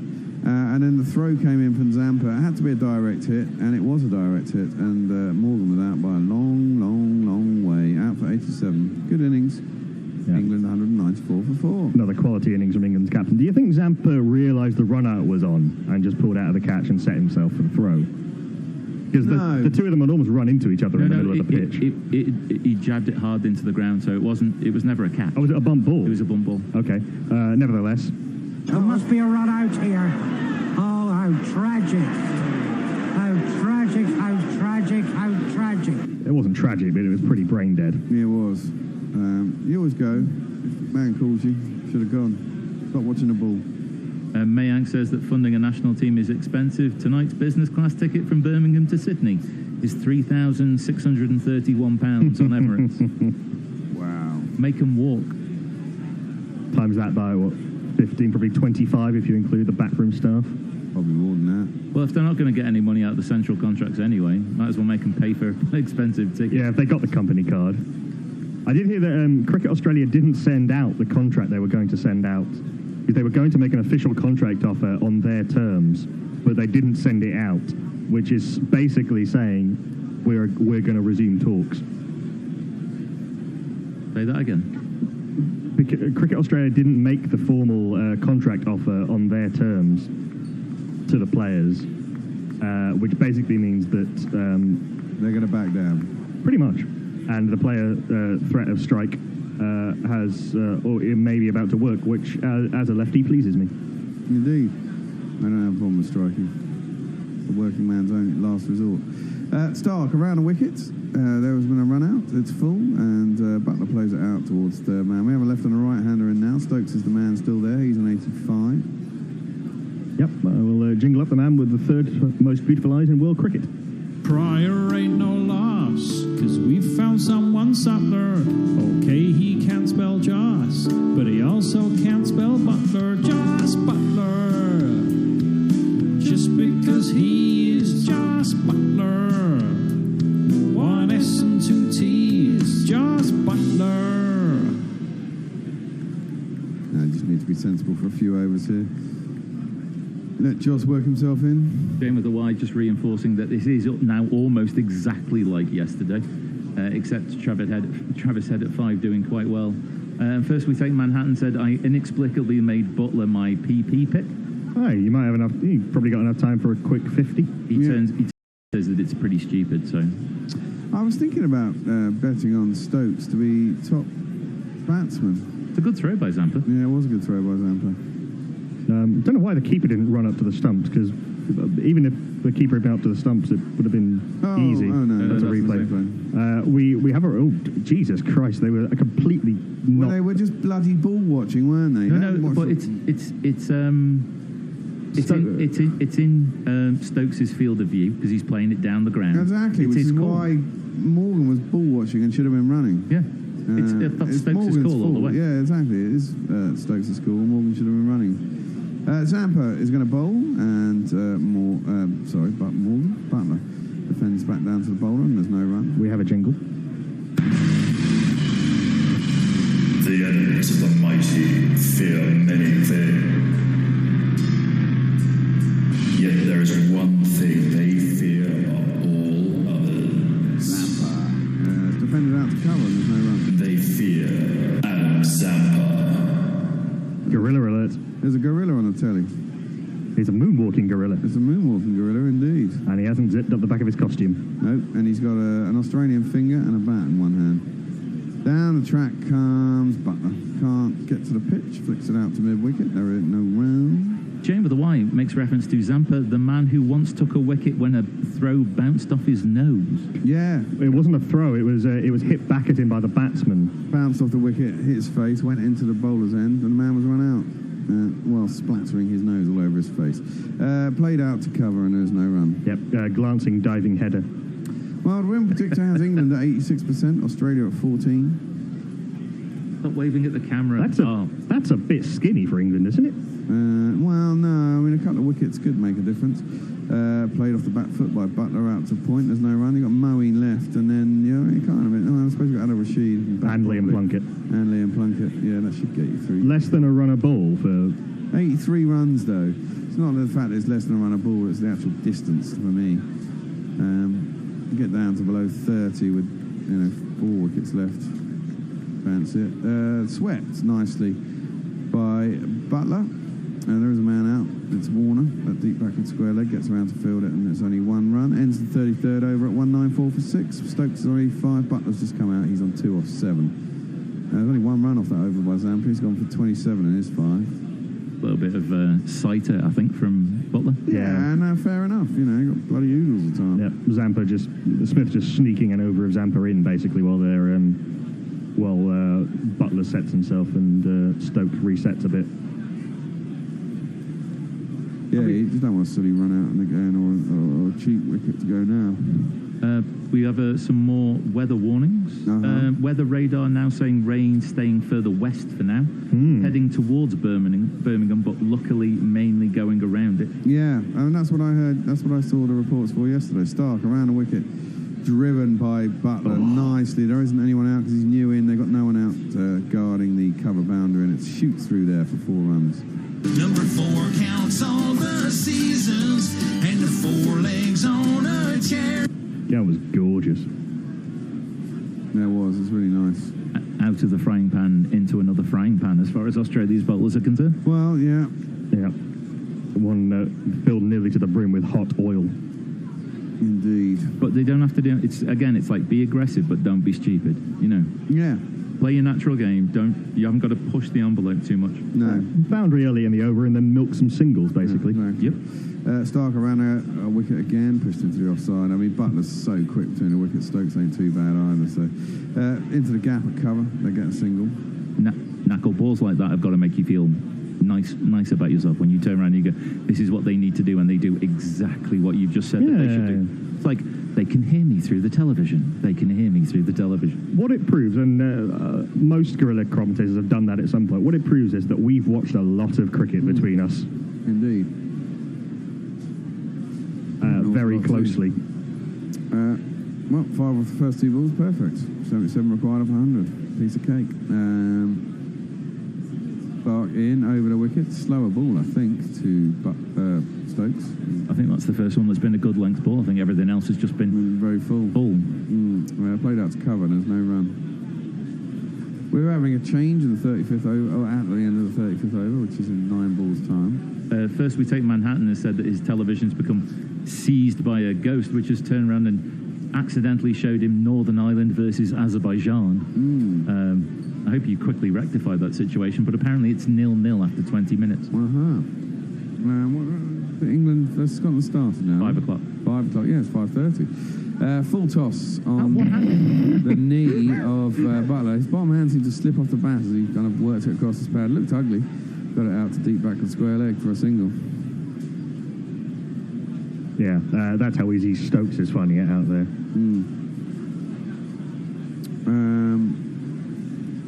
Yeah. What is England's score? I'm checking now. It's 202 for 4. Yeah. I meant the footy score. It's the only important score, is 2. Well, it's true. Yeah. Finch is still getting a load of grief, and they're loving it in the Hollistan. Finch 0-0. Finch is being told he's Aaron Finch. Yeah. Stark played solidly by Butler up to mid-off. He's up in the circle, won't be no run.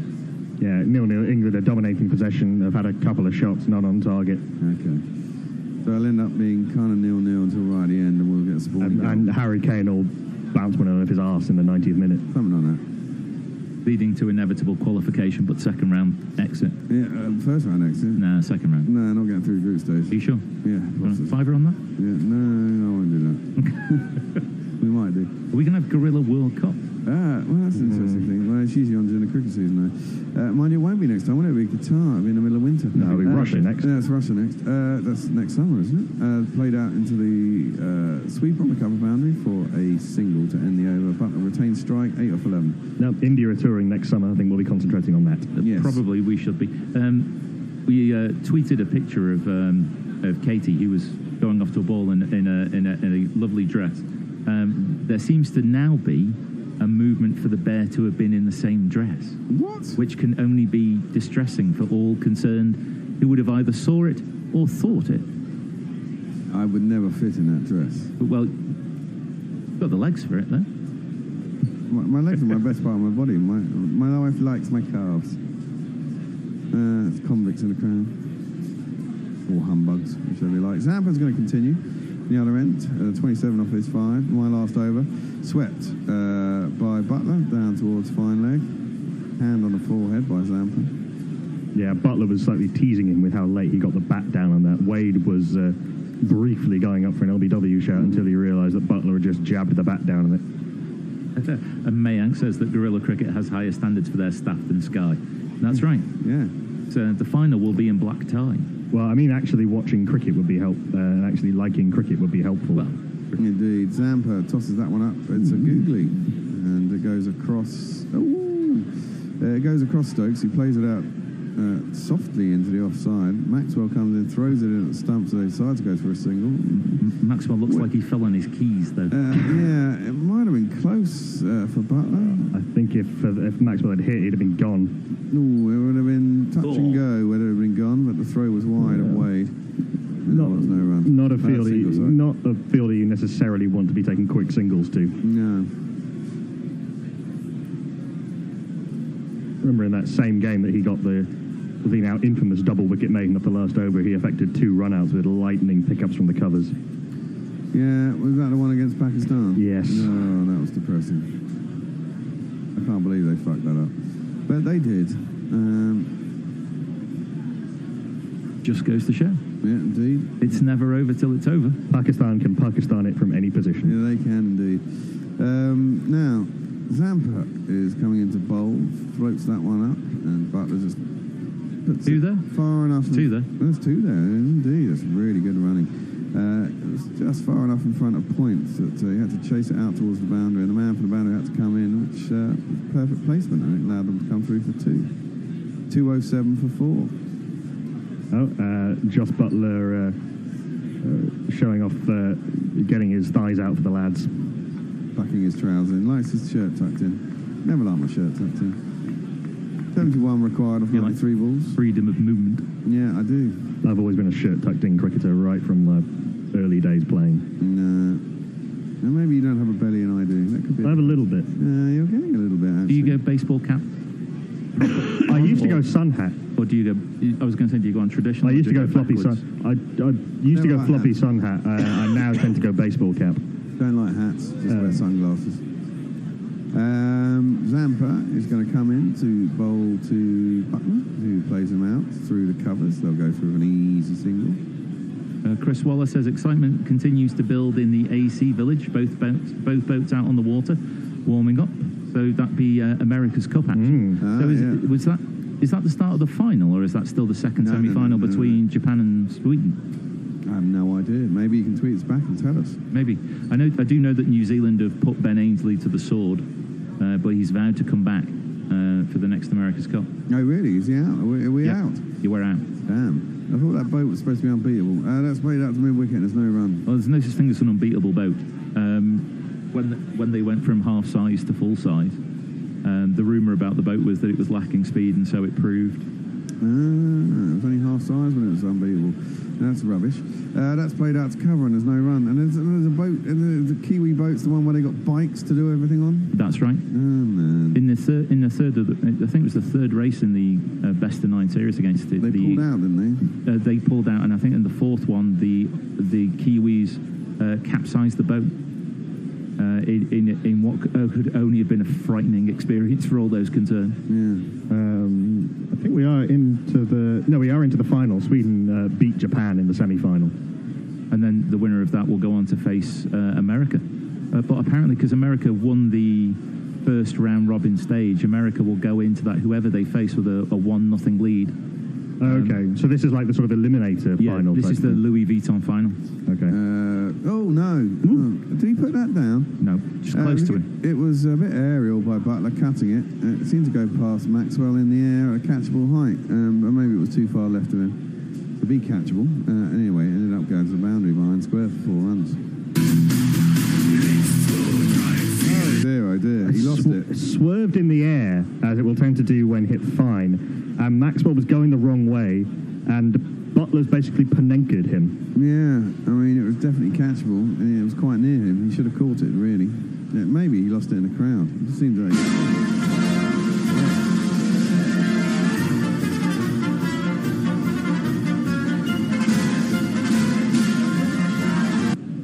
Just drops that one out, square on the offside, and there's no run. Oh, we're supposed to have a change at 35, guys. It has got noticeably darker. Yeah, it has indeed. It has. I mean, I'm not sure if this is... Chris Wallace said New Zealand versus Sweden now. The rain is now heaving down, visibility extremely low. And I'm wondering about whether that's in Bermuda or whether that's in Birmingham. Because it is visibly darker than it was before. And we may well have done the fielder a disservice there with his ability to pick up that ball as it screams towards him. But still, should have at least got a hand to it. No, there's no rain showing up on the camera. Driven by Butler up to mid-off. They go for the run. It's held at the bowler's end. He's clearly in. Stark's last over. No run. That was a cracking take from Stark. That was pinged back at him. Yeah, he was immediately regretting that decision, wasn't he? As soon as he fielded it, it was like... Wish I'd have left that. There's always a moment as a bowler when the ball's being flung back in where you have to make up your mind, am I going to try and stop this? So 3 more balls of Mitchell Stark. Yeah, he bowled very well earlier. Hazelwood got more of the wickets, but... Driven by Stokes, thinks about a run and pulls out of it as the man from the wicket comes across, and there is no run. But England have seemingly survived Australia's trump card. They've weathered the storm. There was a hell of a storm that him and Hazelwood were brewing up in the first 6 overs. Absolutely. A couple of unplayable deliveries, really. Interspersed with some lovely drives from Owen Morgan. But as you said, that counter-attacking punch maybe was the right thing to get England's innings back on track. It was. Stokes in bowls. Stokes in bowls? Stark in bowls. 2 Stokes. He plays it out through cover and gets himself a single. Change! No idea if that made any effect at all. No. England are a long, long way ahead of Duckworth Lewis now. 36 runs, apparently. Yeah. So 214. If they lost another wicket? If they were 6 down after 40. Yeah. What would they need to be 214 would be the par score. Oh, really? That mean a mile then. Stark in bowls full. It's a full toss, and it's driven by Butler up to mid-off, and there is no run. That is that a miscount? Yeah. No, it was a dot ball off the last. Yeah, the score only has 35.5. I'm going to go and chivvy those 2 idiots along. They've chivied themselves along. They've chivied themselves along. They've decided to come in and say hello. Who's coming out, Hendo? Me and... yeah, you two were both in here when I came in, so it would make sense if you two would...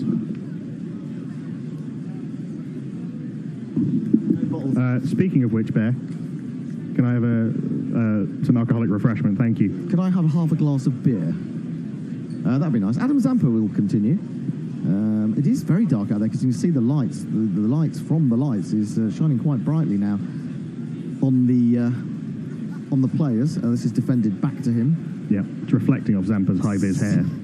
Actually, his hair's not as bad as it looked the other morning. It looked terrible the other morning when I saw him at the Oval. He's in again, bowls to Stokes. He gets the googly, but he steps back and watches it, and then drives it with absolute precision off the back foot to the extra cover boundary for another of these. 1, 2, 3,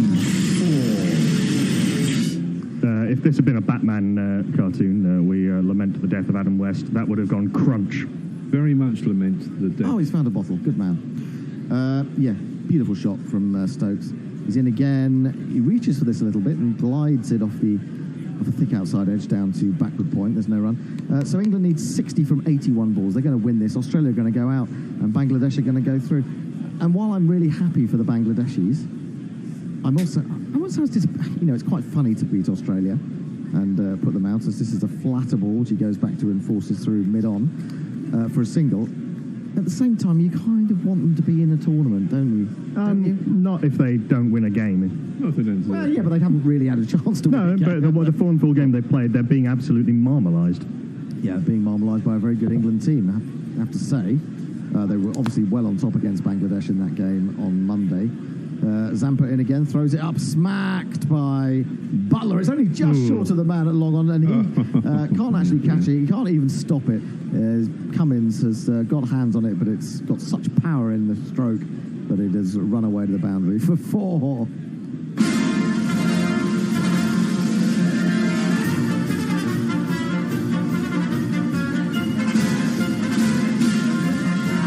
Australia getting a bit ragged now. Well, they are, but at the same time, that was a very difficult ball to pick up, I think. It was hit pretty flat. Couldn't quite get there for the catch, and was trying to get everything behind it, but just couldn't. Butler goes back and cuts straight to backward point, and there is no run. 223 for 4. Stokes 93, Butler 21. Muttley's with us. Woof, woof. Just tuning in. One has 3 pims and lemonade at the ready. Go on, go on, England cricket. He says. Well, this is just... Is he Irish? Not that I was aware of. I think he's Welsh. Go on. Oh, yeah, he's in Cardiff, isn't he? That's right, yeah. He won't be missing Australia, he says. Will he not? Well, no, you see, what happens is I normally feel sorry for them, and then they come back and start and win the tournament, so then I get angry. Where does this feeling sorry for them come from? I didn't know you felt that. I'm just a very gentle person. You are? Yeah. Oh, and I like it in a 4-way likability contest with England, New Zealand, Bangladesh and Australia. Come on. I'm not that anti-Aussie, but... But I'm going to be really angry when we start losing the Ashes. You know you say you're a gentle person. Have you seen that new picture of you and me on the internet? I haven't, and I don't really want to be honest, I have to say. It's quite sweet. Is it sweet? Yeah. Well, we rub along quite well, don't we, you and me? Certainly did in that photo. There was spooning. There was no, please. Back into the attack, the man who just spilled that ball for 4. It's Pat Cummins, 7 overs, none for 52. What can he do here in the 38th over? Bowling to Stokes. And Stokes pulls immediately out to deep square leg. It'll just be a single. He does look totally and utterly in the zone, Stokes, doesn't he? He's been in the zone since he was on about 9, I think. Or maybe even before. He's been in the zone since the middle of the India tour. That's fair enough. He was in the zone in the IPL, wasn't he? Pacement Pat and his baggy green cap. Early in the morning, just before the warm-up, has to pull up with a dodgy back. Patrick Hammond! Steve Smith has just given his best Oliver Hardy to the camera. Here's Cummins again into Butler, who tries to pull what looks like a slower, shorter delivery. Deliberately slower, I think, and hits right over the top of it. Ball goes through on the bounce to the keeper. Jeff Perkins reckons you feel the guilt of the colonial oppressor. Oh, yes, I definitely do. That's absolutely true. I do. But we oppressed the Aborigines, not really the Australians, isn't it? We oppressed everybody. Yeah, well, the last few 100 years. A lot of the white population of Australia comes from oppressed stock, as it were. That's true. Indeed, absolutely. Yeah. Scots, Irish, and their ilk. And convicts. Yep. Yes. Short ball, too short, in fact, and Butler pulls out of the shot. I wouldn't have been surprised if that had been given as a wide. I don't think it has been, though. Muttley's from Kiwiland originally, but live in Cardiff. Pims was courtesy of recalled stock in work due to wrong packaging. Get in. Where do you work then, Muttley? In a boozer. That's the modern equivalent of fell off the back of a van. Oh, yes. Oh, yes, indeed. The flood damaged. What? One previous owner. Cummins again. Into Butler. Butler pushes into the offside. An easy single will result from this shot as the ball runs through the inner ring out to the man on the boundary. I'm the only guerrilla cricket person who has spooned you. Are you sure? I don't know. I'm asking. Oh, are you? I see. Yes, you are. As far as I know. There is a photo of Hendo being cradled in Dan Norcross's arms. Oh, okay. Oh, was it the other way around? I'm not sure. That was in Sports Tonight Live, wasn't it? Yes. Anyway, here comes moving swiftly on. Here comes Cummins to the left-handed Stokes, and Stokes tucks this away off his hip, and he'll bring himself another single. 95 he goes on to. Shame that Morgan couldn't go on and get 100. Yeah. And was foolishly run out. But it would have been nice to see these two do exactly what Bangladesh did yesterday. A gentleman dressed as Luigi in the crowd was sidestepping along, trying to get a selfie with a security guard, and ran into a pole and dropped his beer. Oh, that's very serious. Is a video game character. There you go. It would have been lost on me. This is angled down through gully. Are they going to come through for a single? Difficult to say. Maxwell has fielded, and the camera has moved away. I don't think they did get a single there. It was a dot ball. So just 3 runs from that over. That's better from Cummins, but it's not going to be enough to prevent Australia. Going back to Australia. Jeff Perkins reckons probably only one of many Hendo has been around. Oh, yeah. Well, I don't like to say. The other thing is that, I've enjoyed our picking up a lot of new listeners from Australia as well, so I'm hoping that they will stay with us for the rest of the tournament. Yeah, Aussie tweeters who are new to us, don't go away just because the Aussies potentially are going home. No, don't do it. Hang around and have a bit of a laugh, and you can tweet in and abuse England if they get beat. We take it. We take it. We give it out. We have to take it. We do. Muttley works in the local co-op in Canton. I'm sure with my cat burglary feeding strays, I'm first becoming the Canton menace. I've never heard of Canton. There must be some part of Cardiff, mustn't it? I like co-ops for some strange reason. Yeah, we used to have one in Epping. They closed it down and built a bloody Marks and Spencer's food hall. No, there you go. Al's off. Al Hodge.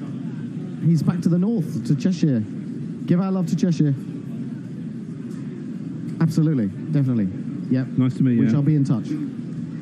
Winning position. We'll try not to mess it up. We'll try not to mess it up for Al. We'll do our best. We've been given a firm passing team talk by Al Hodge. Good work. Jeff Perkins says, but of course, Hendo isn't a man to spoon and tell. No, I'm not. No, I keep these things very close to my chest. Anyway, we're seeing an advert for Rock Dog, whatever that is. Some bizarre film thing? Animation, it would appear. So if you're Australian, don't run off as soon as you lose this game. Stay with us. Look, for all said and done, with all the thing and all the, I hate the word, but banter, I like the Aussies. I work for an Aussie firm, for God's sake. You do. I'm full of Aussies. You are in fact giving your labour. You are like a servant. I am a servant of the Australians. Indeed. Morgan made 87 run out by Zampa. Brilliant piece of fielding. Not such a good piece of running. Route 15, Hales a duck. Roy 4. Stokes on 95. Butler on 22. They were 35-3 England. They then took the score on to 194 before they lost Morgan. And since Morgan has gone, they've added another 32. Canton is indeed part of Cardiff. So is Splot, where I live, says Josh Robertson. What a great name. Yep. Zampa to continue. The leg break bowler is in to Stokes. Ball turns, and he plays that off a thick inside edge down to short, fine leg. Yeah, Muttley's right next to Sophia Gardens. It's 5 to 10 minutes walk from his flat. That's handy. You going on Monday or for the semi-final?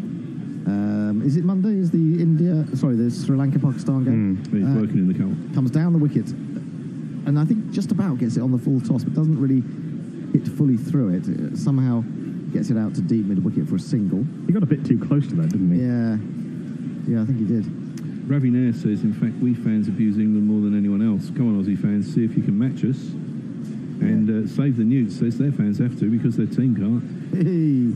That was a nice delivery. I'm not sure what that was doing. It was doing all sorts of things. It seemed to sort of drift and wobble in the air. It was defended back to the bowler by Butler. Was that out the front of the hand or something? I don't know. It was a nice. I loved the sort of flight in that ball.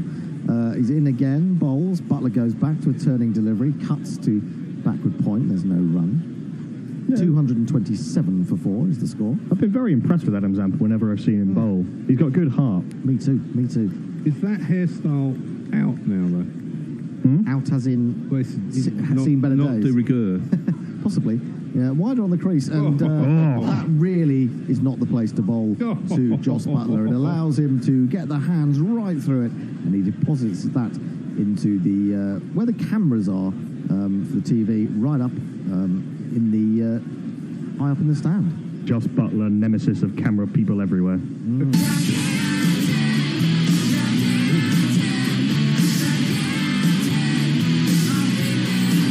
Made a dent into ICC signage. And again, is he trying it again? It was a little bit too full this time, but he did give it a little bit of an extra strike with the bottom hand there, and straight back to the bowler, and there is no run. 233 for 4. We're going to see that ball again.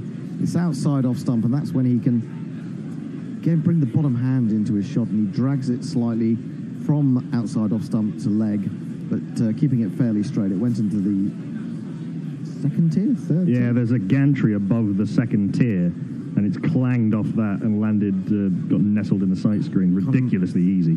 Can't imagine that it would have done the ball a lot of good, if we're talking about the fact that some of the leather's been coming off them all day. Anyway, I mean, this isn't just a defeat. This is a massacre. This is a shellacking. It really is. Pretty much since Root got out, it's been absolute carnage from England. Well, we had that little break, didn't we? And that maybe took some of the impetus away from Australia, possibly. Yeah. First ball after the break was crashed for 4 through the offside by Morgan. Hazelwood back into the attack, and although it's not a particularly short delivery, it's swung away by Stokes, who's trying to hit the cover off everything pretty much now. It's gone to deep backward square where Finch is positioned, and they take one more. He moves within 3 of 100. Jingle.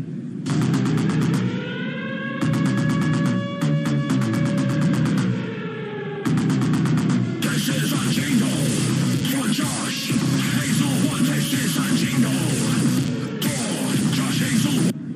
It's kind of different from our previous Josh Hazelwood, isn't it? It's a real sort of... yin and yang. Yeah, indeed. We've got another one in there somewhere. He comes in, bowls to Butler, and he seems to get that to come back into the right-hander, and he has to get down low and just jab on it at the last moment as it was about to crash into his pads. England have got so much batting in this. There's so much bat. I think the thing about this England team is they are going to play this way all the time. I mean, we saw that against South Africa in that final one-day international. And so what we're going to see is every now and again it will come undone in spectacular fashion. It's entertaining, isn't it? But it's extraordinary entertaining. It's almost too good. I'm almost too relaxed watching this England team. Hazelwood bowls. Butler opens the face, guides it down to third man, takes another single. He moves to 29. Now, the thing is, with Stokes, he's on 97, and you might say, well, he might just pick up singles to get to his 100 and ensure that he gets to the landmark. Trying to hit 6. But he doesn't seem to be doing that. No, you're absolutely right. He just seems to be trying to hit the cover off everything. He's absolutely and totally in that kind of zone. Somehow, someone released the shackles, didn't they? Yep. Yeah, in the backroom staff, something. Stokes is reminding me a little bit of the mood he was in Cape Town. Oh, I never got to see that. Oh, my Lord, what a morning that was. That must have been incredible. Hazelwood then into Stokes. He comes down the wicket and doesn't quite get to the pitch of it. It's not easy to get to the pitch of a medium or a fast-medium bowler, but he does scythe it through the offside and pick up another single. Yeah, Stokes and Bairstow were ridiculous that day. It happened so quickly, it was really hard to compute. Yes, especially in a test match. It must have been enormously strange. Of course, it was the one day of that test match that I took off. Yeah. And I was in bed all morning, not watching it, unaware of what was going on. Highest possible praise. It reminded me of watching Virinder Sehwag. Yep, well, I enjoyed watching Virinder Sehwag a great deal. Oh, who didn't? I mean, more so than Tendulkar, I would say. Hazelwood again to Butler. Butler's on the front foot to a good length ball just on off stump. Pushes it into the covers, and there's no run. That big four all had their charms. I mean, Tendulkar was just so technically perfect. Are you not hearing me in the headphones? I am, but it's crackling. It's crackling okay, yeah, it's been doing that all day. Okay. And obviously Lakshman had those ridiculous wrists, and Lakshman, yeah. Dravid was stylish in his own way at times, particularly on the late cut, and then Sewag could make the best bowling attack look like a club team. Whittaker's playing games with me. Hang on a sec. Hazelwood again to Butler, who tries to turn this on the onside. He finds only mid-wicket, and there is no run. The notifications window is not keeping up with the mentions window, and all the tweets are going off in the mentions window. And that does happen, though. The mentions goes quicker than the notifications. I don't know why that is. I should get through them in the next... People probably don't understand what we're talking about. But if you ever have manned the jingle machine, sorry, the tweet machine, we get you in a thing called notifications, and also there's a mentions box as well. Bottatron 250. Paul Kemp says apparently the Hollis stand is serenading the Aussies with a rendition of Aussies are going home to Three Lions. Chris Waller is sending us a picture of the Ian Jack with hashtag bring the cup home from the BAR marketing team. Wild fit of optimism. He's doing the sailing, isn't he? Is he out in Bermuda? Yeah. Where are you staying in Bermuda? I mean, I so miss it. Muttley says, forgot to book time off work, probably skint anyway. If it's sunny and they're still playing when I finish work, might wander down. Ah, right, okay. Josh Robinson says, why would the accent of Splot be called Cantonese? Hey. Oh, you're talking about Cardiff. Talking about Cardiff. It's power play 3. No more than 5 fielders allowed outside the circle. Muttley says he prefers listening to us than going to the cricket anyway. Interesting. Here comes Zampa, bowls. He cuts through extra cover. That's going to go all the way to the boundary, despite the fact that there's a man running round from deep cover. And that is 100 for Ben Stokes. And what 100 that has been.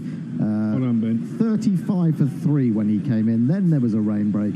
He's not looked back since then. He's gone to 102. England are 240 for 4.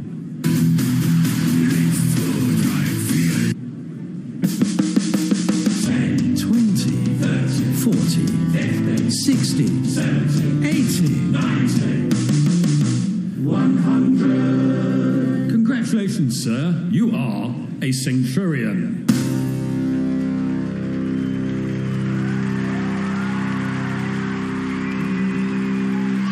Yay! Again, pushed into the onside this time. And all I can say is, talk now, England Dennis, wherever you are. Yay, Hendo is back. Been enjoying the newbies, but glad to hear familiar voices back, including Bear Knackle and Katie. Who says that?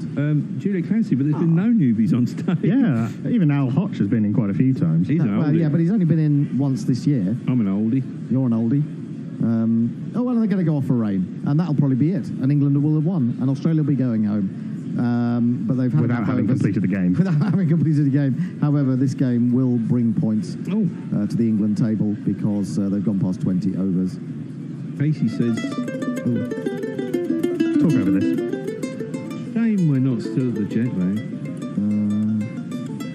As my ball is at a hotel, only a block from there. They stopped playing bloody cricket. Oh, that looks terminal to me. That looks bad. Colin Rosenthal says it's 0-0. England-Scotland at half-time. Gordon Strachan, boring, bearing a disturbing resemblance to Donald Trump. Has he got small hands? They're both quite orange. They are very orange, but I can't see any other real similarities. He nearly got me kicked out of Highbury once. Who, Gordon Strachan or Donald Trump? Gordon Strachan. How? Well, I was right down the front of the North Bank back in the days of standing, and he slid in on, I think it was Limpar, fouled him. Oh, did you get angry? And I stood up and you fucking gingerhead Scottish Bradnam. And the policeman tapped me on the shoulder and said, excuse me, sir, any more of that language and you'll be out of here. I don't believe that of you, Nestle. You're the kind of man... I was raging. You would spoon a friend quite happily. But I went to the front, I sort of went down a couple of steps and pointed at him like... Are you a bit like me, basically? There's underneath your calm and cool exterior. Back in those days... There's a beast. Back in those days, I'd shout at football. Yeah, God, you can't go to football and not shout, can you? Has to be done. Anyway, we're 2 balls into the 41st over. England need 38 to win from 58 balls should we get them. We're unlikely to get them, I would think. The Australians don't want to be out there any longer. They just want to go back into the dressing room, pack up their cases and their coffins and be off, I would imagine. I think the Aussies still think you can win. No, they don't. No, they're Aussies. No, they don't think they can They're win. Aussies. No, even now. I think it's a new form of Aussie. They're sportsmen. It's Stephen Smith. Are they in touch with their feminine side? No, I don't think they're in touch with their feminine side, but I do think that Steve Smith does get down on things when Yeah, when it's not really going for it. I mean, that shot of when he's going, of the one with Butler walking down the pitch and admiring his fall. Yes, he wasn't very happy then, was he? Gives away a sort of, I don't know, a feeling of being rather pissed off with life. Save the Newt says, oh, hang on, it's gone mental. Save the Newt says, Hendo and Bear are the only oldies. Hashtag not my sofa. Yeah, well, yes, none of you came on. Did you come on the sofa? No, I was a sofa listener, never a commentator. Yeah, I never came on the sofa. You never came on the sofa, although you were a long-time sofa listener. Yeah. One of the longest. Well, the long-time sofa sitter as well. You were a long-time sofa sitter. Muttley says, if there are any listeners want to visit me on Monday, get the 13, 15, 17 or 18 bus, alight by Iceland and wander up to the co-op and say hello from 12 till 6 p.m. Yeah, there you go. There you go. Ravi Nair says, just realised we are England and Wales cricket team. How come all the branding, flag, insignia are all England only? Well, this is true. You do wonder, don't they? It's almost like they think they better give some games to Cardiff because they are officially the England and Wales Cricket Board. Doesn't even make the acronym. No, it doesn't. It would be UCB if it did. Technical point I've got to make here. Yeah. To Josh Robinson. Yeah. When did you stop reading out Twitter handles and start using names instead? Well, Josh, it's actually easier to read the names because some of the Twitter handles, you can't see them because they go off, they're too long. Yeah, and some of them, if they're all lowercase and they're multiple words, can be quite difficult. Yeah, so I hope that doesn't bother you too much and you continue to tweet in, Josh. I thought I did both, actually. Yeah, we tend to mix and match, don't we? Yeah, I can't. Depends on your mood. So, for instance, Josh's one is just at JSHR, and then you can't read the rest. Lots of numbers, which is not really, it doesn't sound too good when read out. Josh Robinson sounds better, doesn't it, I think? More personal. Jeff Perkins wants to congratulate the BC Bitskers on progressing to the semis. Yes, indeed. Absolutely. Who the fuck are they? BCB Tigers. The Tigers. Oh, okay. Now, I was on the Monday, I was there. I think I've said to people that I was there on. And, while we were quite amused that Australia couldn't actually win the game because of the rain, I was pleased because I wanted Bangladesh to go through in one sense because their fans are just brilliant. I mean, the noise they were making was superb. They are mental. Yeah. It really was, and they bring an atmosphere. And in fact, I mean, okay, you probably say that a lot of Australians thought that was the game they would win easily enough so they didn't go. But I mean, they were outnumbered by, 30 to 1. Good for cricket, though, to have Bangladesh being successful as well. I mean, absolutely. I think. Yeah, true. Yeah, I mean, you can get a bit patronising about Bangladesh. At times, I think we were during the Test series. When they got very close to beating England in the first Test, and then eventually did it in the second. But they're a proper team. Yeah. They look far more of a team than either Pakistan or Sri Lanka do at present, to be honest. Well, they do, and you look at someone like Tamim Iqbal, who's matured immensely. When you think when he came over here the first time, and we were all amazed by how aggressive and attacking he was at the top of the order, and he did really well. And he is still aggressive at the top of the order, but he's also learnt which balls he can hit to a certain extent. There are balls that he takes on occasionally, and he did that in the game against Australia. But wickets were falling around him, and he was using his brain. He wasn't just going to give it away. He knew that he was kind of vital to them getting some sort of total to defend. Someone said on commentary that he has now matured into a world-class batsman. It was me. I think he has. Yeah, he now knows he's a proper batsman, so he doesn't need to go crazy necessarily to score very quickly. And you look at the rest of the order. Sumia and Sabir haven't really shown what they're capable of. No. I've seen Sabir Rahman score beautiful hundreds.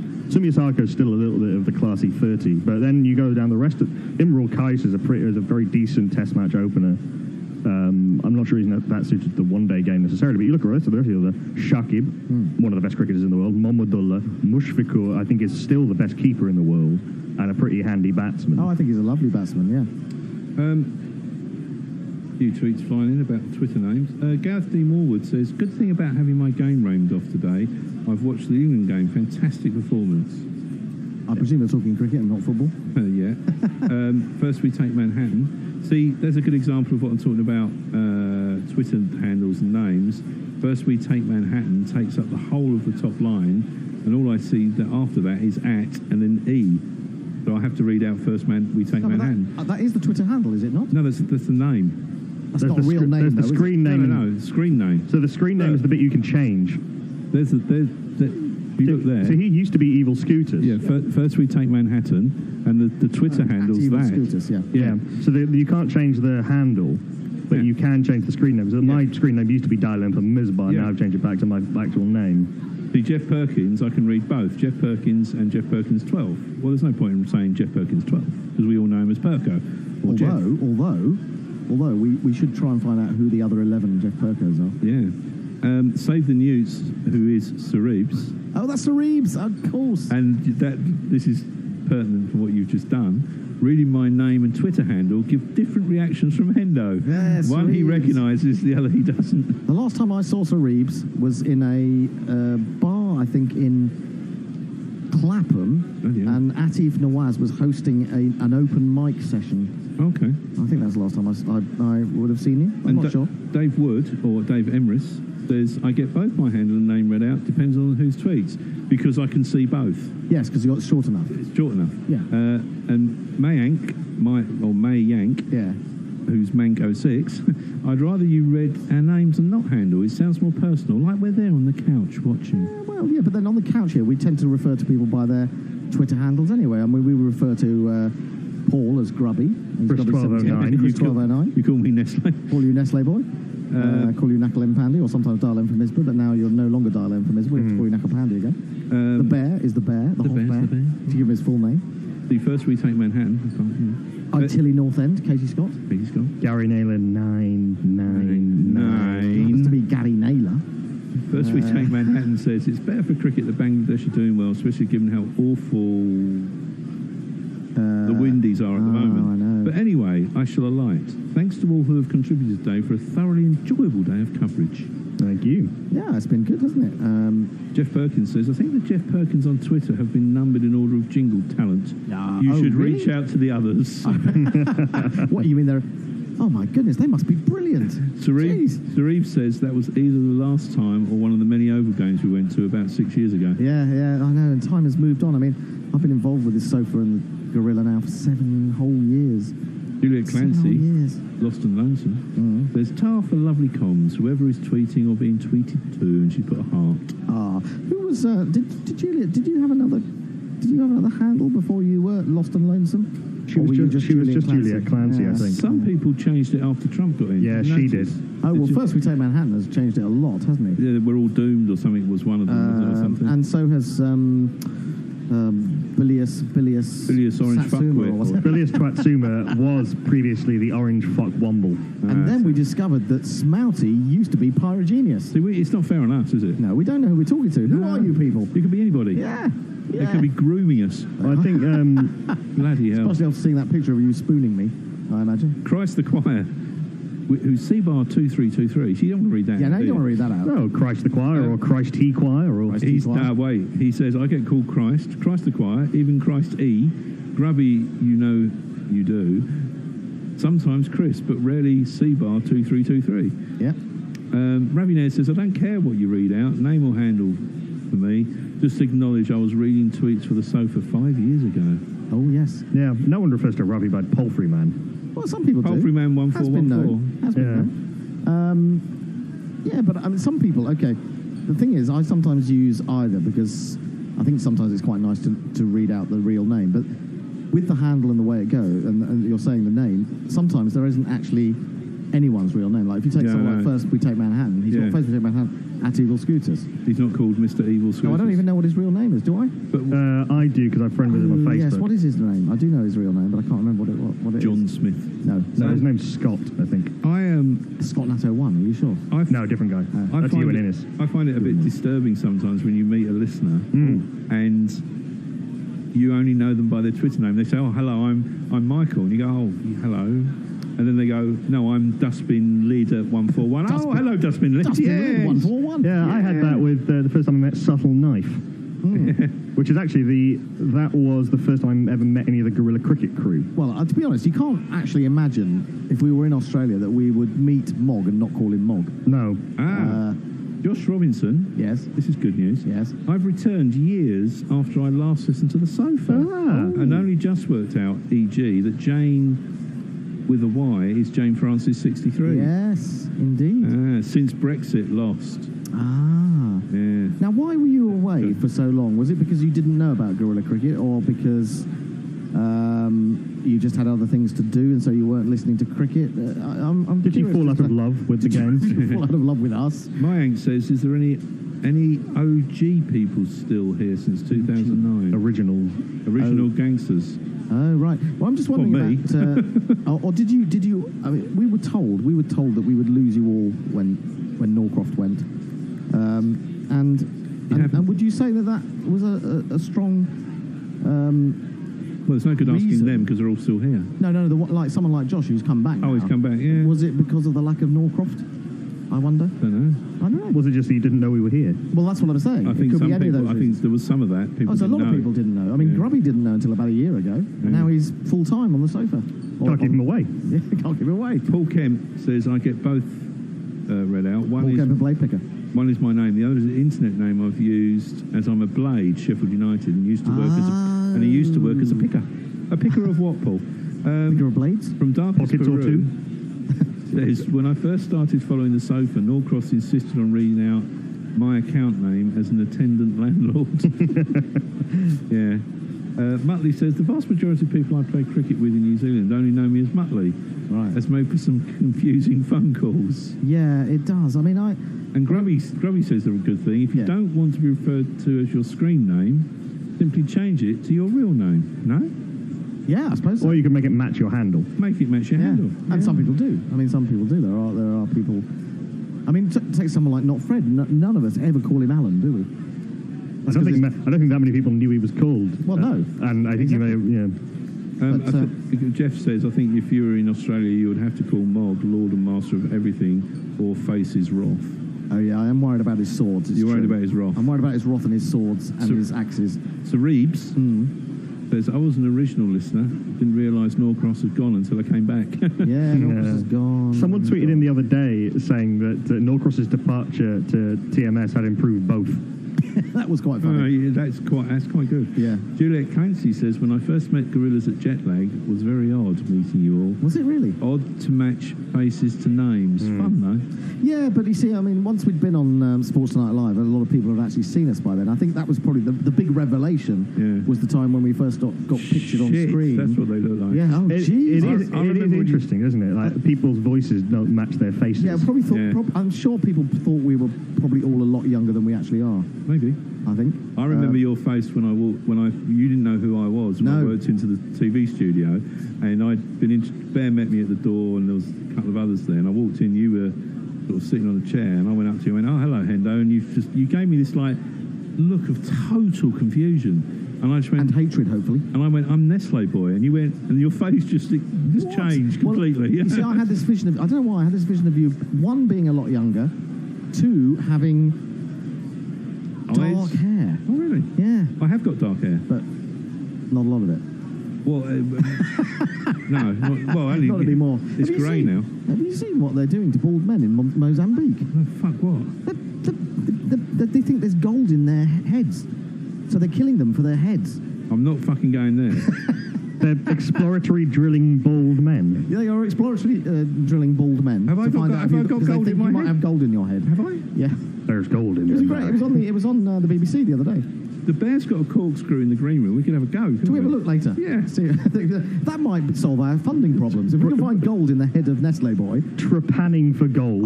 I always knew you'd come good, Nestle Boy. And finally you have. The Bear, we've sussed it out, Bear.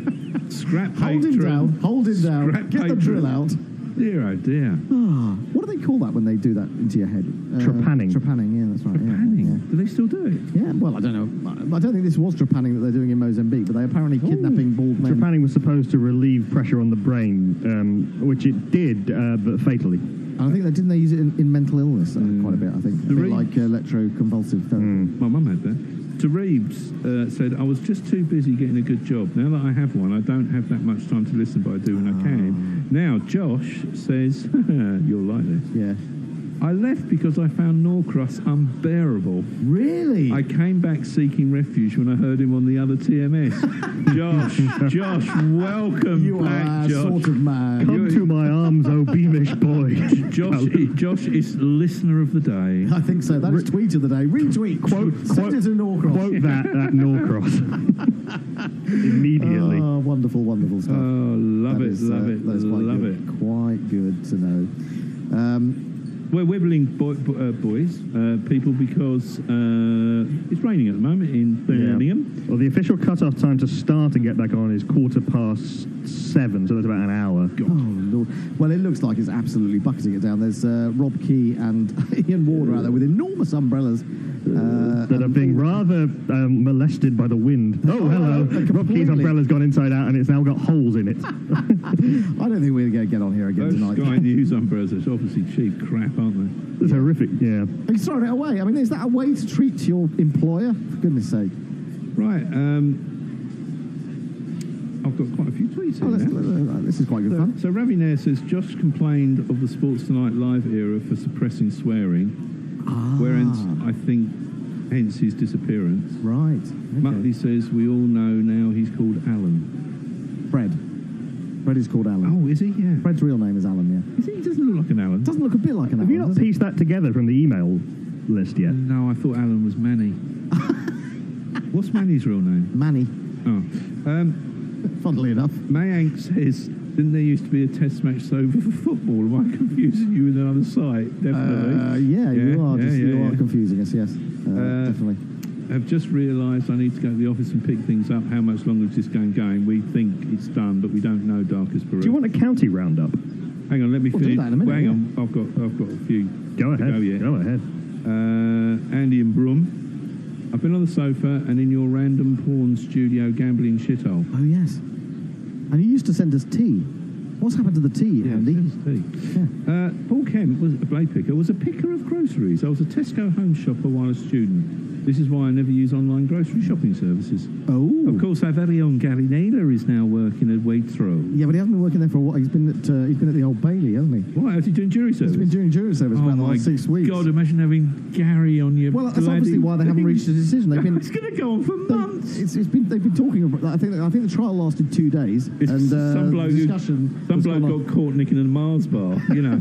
Well, you say. You say you've nicked the Mars bar, but. Dave Wood says, it took me a while to find you again after the Sports Tonight debacle. Yeah. Lost and Lonesome says, not Fred, he's a Chris. No, he's an Alan. No, he's an Alan. No, Chris Dealey is Chris. Yeah. The two of them aren't similar. No. Muttley says, did they confuse panning with panning? Oh, I see. That's a very good point, actually. Dark Penguin says, I left after I finished uni, primarily because I quite forgot you existed due to not having uni work to do. Sorry, Dark Penguin, that's okay. You're back now. We're happy you're back. We are happy you're back, but what has happened to the other 20,000 of you? Yeah, where are the other 20,000? Can you lot go and find them?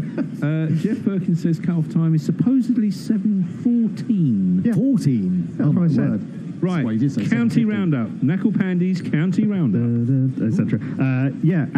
At Canterbury, Durham did not enforce the follow-on, having bowled Kent out for 236 and replied to their 448. They declared at 271 and thus set Kent a monumental target to win. Kent are 35 for no loss, require a further 449 to win. So who got the runs in the second innings? So Sam North East was really the only standout for Kent in their first innings, 109 not out. The next highest score was Yashir Shah's 14. Oh, wow. 48, sorry. 48? At number 10. Wow. On his debut as well, isn't it? Yeah. In the second innings, Keaton Jennings got a golden duck, but there were 40s for Cook, Steele, 83 for Clark, 51 for Paul Collingwood to follow up, not out, to follow up his 120 in the first innings. A couple of wickets for Yasir there are quite expensive, obviously. Durham going for the declaration, and as I say, Kent are currently no loss. At Bristol, Gloucestershire made 303 in their first innings, and Nottinghamshire are going well, 221 for 3. There's been quite a lot of rain there because we're only into the No, maybe not actually. Is it the second day? It's the second day, isn't The second day, yeah. Oh, no, me. 96 for Roderick in Gloucestershire's first innings, 3 wickets for Luke Wood, 3 wickets for Harry Gurney. Nottinghamshire 221 for 3 runs for everyone. 38 for Mulaney, 30 for Libby, 67 for Pujara, 78 not out for Samit Patel, and Fletcher's just come in, has yet to score. Okay. Slightly unfair having Pujara batting in Division 2, you think. At Southport, Middlesex were bowled out for 180 by Lancashire. There was any real score of note. Yeah, only Simpson passed 53 and Paul Sterling made 49. I think the wickets were shared around there by Lancashire. Did you not notice that Paul Sterling innings? He scored 49 with 9 fours and a 6 onto the railway line. So 42 out of his 49 came from boundary. Yeah, he's not a man who likes to run. He still managed to do it in 72 balls. Yeah, 3 wickets for Sajid Mahmood back among the wickets. No, not Sajid Mahmood. Sadiq Mahmood. Sadiq Mahmood, sorry, I was going to say Sajid Mahmood can't possibly he's a bit old now. 3 wickets for Clark, 2 each from McLaren and Bailey. Lancashire, there's been a lot of rain there, I think. The whole of today was washed out. Oh, dear. Hasib Hamid made only 18. Golden Duck for Davies. Golden Duck for Liam Livingston. 31 for Croft. Chandapal, 32 not out. And Dane Villas, 24 not out. So there's been no play at all today? No, 3 wickets for 21 for Tim Murtagh. Roland Jones, wicketless. The other wicket going to James Harris. At Leicester, Leicestershire going all right actually. They made 340 in their first innings. That 128 for Mark Cosgrove, 71 for Horton, and 44 down the order for Chappell. 5 wickets for Jofra Archer, 3 for Chris Jordan, 1 for Vernon Philander. And Sussex in response, 272 for 9. 4 wickets for Clint Mackay. The big burly Australian. Is he related to Brett Mackay? Who knows? Vernon Philander is 66 not out, top scoring. Finch the only other man to pass 50. So Leicestershire looking to set up a strong position. And at Northampton, Northants are in a commanding position there. They made 218 in their first innings. Rob Newton's top scoring with 67. A friend of the show, Stephen Crook, not selected, unfortunately. 5 wickets for McCurr, a Derbyshire bowler Connor McCurr, a Derbyshire bowler I'm not familiar with. Every time I see the Derbyshire, I kind of look up and down the Derbyshire lineup, and I notice all the Glamorgan and Gloucestershire lineups. They change all the time. I have no idea who's playing for Gloucestershire. I know, me neither. It's completely confusing. I played the other week. Yeah, Nestle boy was brilliant. Derbyshire were bowled out for 176. Hughes, Chesney Hughes, isn't it? 62. No, I saw one ridiculous shot that Chesney Hughes plays in that innings. It was a sort of reverse falling down hook over the keeper. Blimey, that takes some doing. 45 for Shiv Parker were really the only scores of note. 5 for Ben Sanderson. And Northampton in the second innings, Newton again in the runs, 108 this time. 79 for Alex Wakely. 247 for 4, leading by 289, looking to set Derbyshire a very stiff target to win indeed. Is that it? Yes. That's it. I've got some more. More tweets then. Oh, yes. Barib says, 20,000 listeners, only crap, you gained 19,900 after I left. Well, I mean, if you go and look at the Test Match Sofa Twitter feed, not that they tweet anything out these days, there are supposedly 27,000 listeners. And now we have how many? We have more followers on TuneIn than we have Twitter followers. Did you know that? That's interesting. Mayank says, explain the Sports Tonight debacle. I used to listen in 2013, but I don't remember this at all. Well, it wasn't really a debacle, it just smelt of piss. Oh, yeah, that smelt of piss. Yeah, but the debacle of the whole thing is contained in in an article. If you go to the top of our Twitter feed... But that wasn't Sports Tonight Live. Well, there wasn't a debacle at Sports Tonight Live, was there? Well, it was a debacle happened while we were at Sports Tonight Live. Oh, right. Yeah, okay, sorry. If you want to know the history and everything, there's an article at the top of our Twitter feed that you can read. It'll take you to our website, or you go to the website and find it on features on website. The noted and prolific journalist Scott Rutherford. Yeah, brilliant man. Paul Kemp, Blade Picker, says you should lend the jury service your Gary Naylor dubious point jingle. They may need it. Maybe the defendant could have having done jury service, having Gary on the jury, bloody hell. I know. It's 12 angry men, only worse. Yeah.